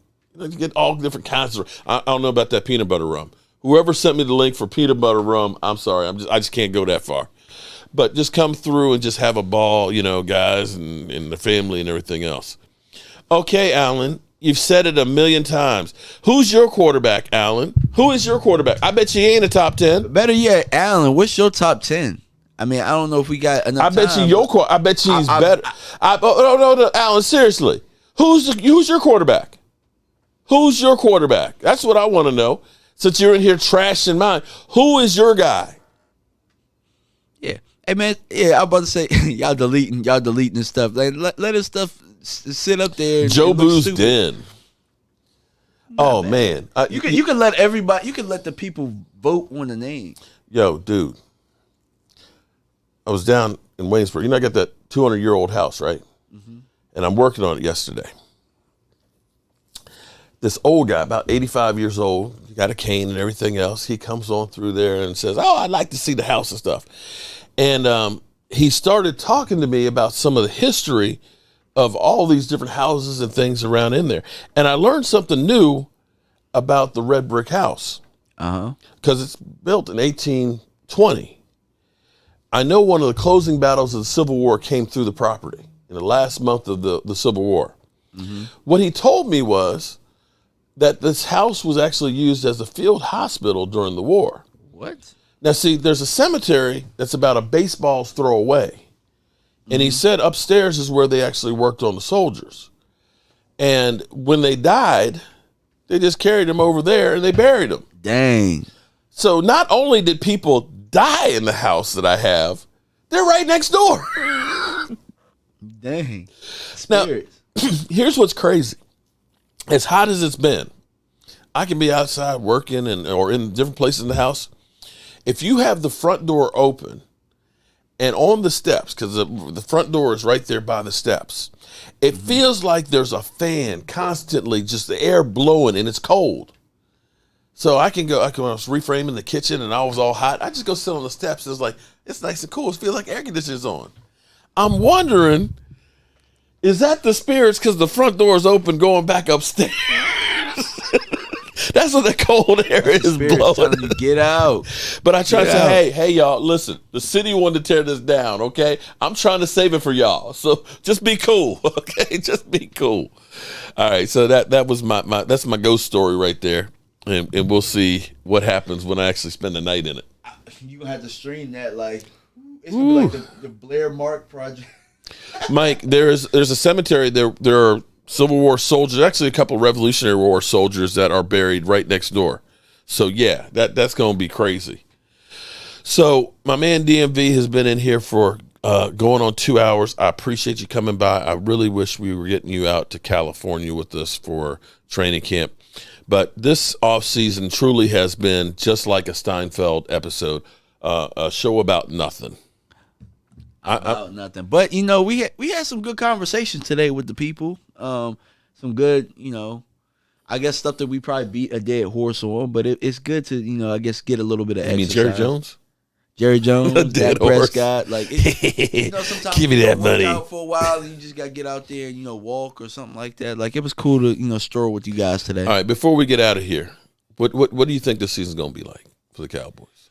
I think that we're probably a little bit worse than we were last year, but I think the record will be pretty similar. Probably 12-5, 11-6. We'll win the division, and I think that we'll probably run into another playoff wild card situation, and we'll see what we do with it. I think we've gotten tougher though. I think we were a better team last year, but I think we're tougher. But you know what? I don't know who's going to be great in the NFC this year. Who's going to have a great record in the NFC? True, but we got to figure out. Tampa Bay always has problems with the Saints, and the Saints are definitely improved, right? The Rams still have to deal with their division. They still have Arizona and the 49ers, which are good teams. So they're going to be kind of knocking each other out. Now, Green Bay will probably have a good record because, again, their division we know is going to be terrible. I don't think Minnesota's going to be any better than they were last year. I mean, the Bears, their offense is putrid. Yeah, Aaron Rodgers is Aaron Rodgers. I mean, he's still going to have a great regular season.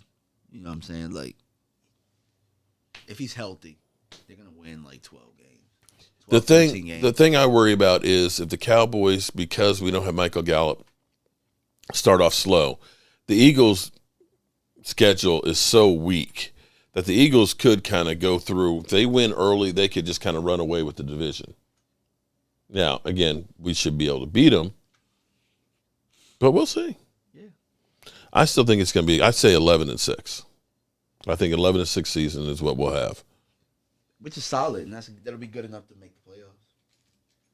Yes, Dak has camp today, and Mike McCarthy basically texted him and said he can't wait. Mike McCarthy's so excited about getting training camp going. I guess he'd be happy to go ahead and be talking about actually what's going on in the field as opposed to speculation on his future and being on the hot seat. All you Eagle lovers, seriously. But you know what? I appreciate you, Eagle fans. Philadelphia, appreciate you giving us an hour and a half of your Saturday afternoon, as well as Vijay. Okay, I appreciate you guys coming in here. Is it VJ or Vijay? Because Vijay is like a bad name to have for a dude. Mm-hmm. That's a bad name to have. It's got to be VJ, like VJ Singh. Yeah, it could be. I hope so. It could be. You're crazy. You don't know your own history. Y'all's trash in the late 80s and early 90s. Philadelphia heads. Yeah, but you know what, Philly? Y'all still only have had one Super Bowl there, buddy. One. And, it was crazy because you guys used to live on the world championships that you used to have back. Hell, they probably weren't even black people allowed to play when they won. No, but here's what's funny. No, they had 3 world championships, right? I think the Lions had like 5 and the Browns had like 8. Okay. All the sorry ass franchises. So it's like, okay, you guys suck. All right, so tomorrow we'll be doing our Sunday Zoom in call live stream. Hopefully it won't be raining, so I'll be outside in the outside studio. And I've got to see how much time I actually have on battery power with the new set. I may just turn that on. Oh, damn. Love chats XYZ. Well, I mean, the Philadelphia fan base gonna need something to do after this, because what they gonna do if they hear on Cowboys talk, like, damn, they got some time on their hand. Yeah. Oh, yeah. They're like, oh, damn. What am I gonna do with the rest of my day? You know, we know they're all sitting in their mama's basement. They ain't got nothing to do. They don't have any sunlight coming into the basement or anything. They're kind of pale and pasty. But we still love you guys. All right. Well, with that being said, we're gonna roll on out of here. Let's everybody give some thoughts and prayers to Philly 500, who's dealing with COVID, him and his family and stuff. Yeah. Shout out to Philly. And here we go. I knew it would happen, Mark. I knew it would mother humping happen. You know, I'm pissed off, man. I'm frustrated because it pisses me off. Because that little bitch boy Carson Wentz, fat as hell last year, couldn't run, eating donuts between snaps. This guy comes in phenomenal shape. Phenomenal shape. You know what I mean? Like, why couldn't you come in last year phenomenal shape? Oh, yeah, I forgot. Because Doug Peterson wanted him to stay in the pocket, so he told him to get bigger. But Carson, he didn't get bigger the right way. He got fat. So now, you know, everybody's like, oh, Phil, you're crazy. He ain't fat. He's always been like that. He just stinks now. I said, no, he's fat. He's fat. He's going to go to Indianapolis, and you watch, he's going to come in perfect shape. Perfect shape. What happens, Mark? What happens? Carson Wentz comes in, he looks 30 pounds lighter. My God, he looks thin. It's ridiculous. Now he's going to go out and light it up, and I'm going to have to watch that crap. You better get me that first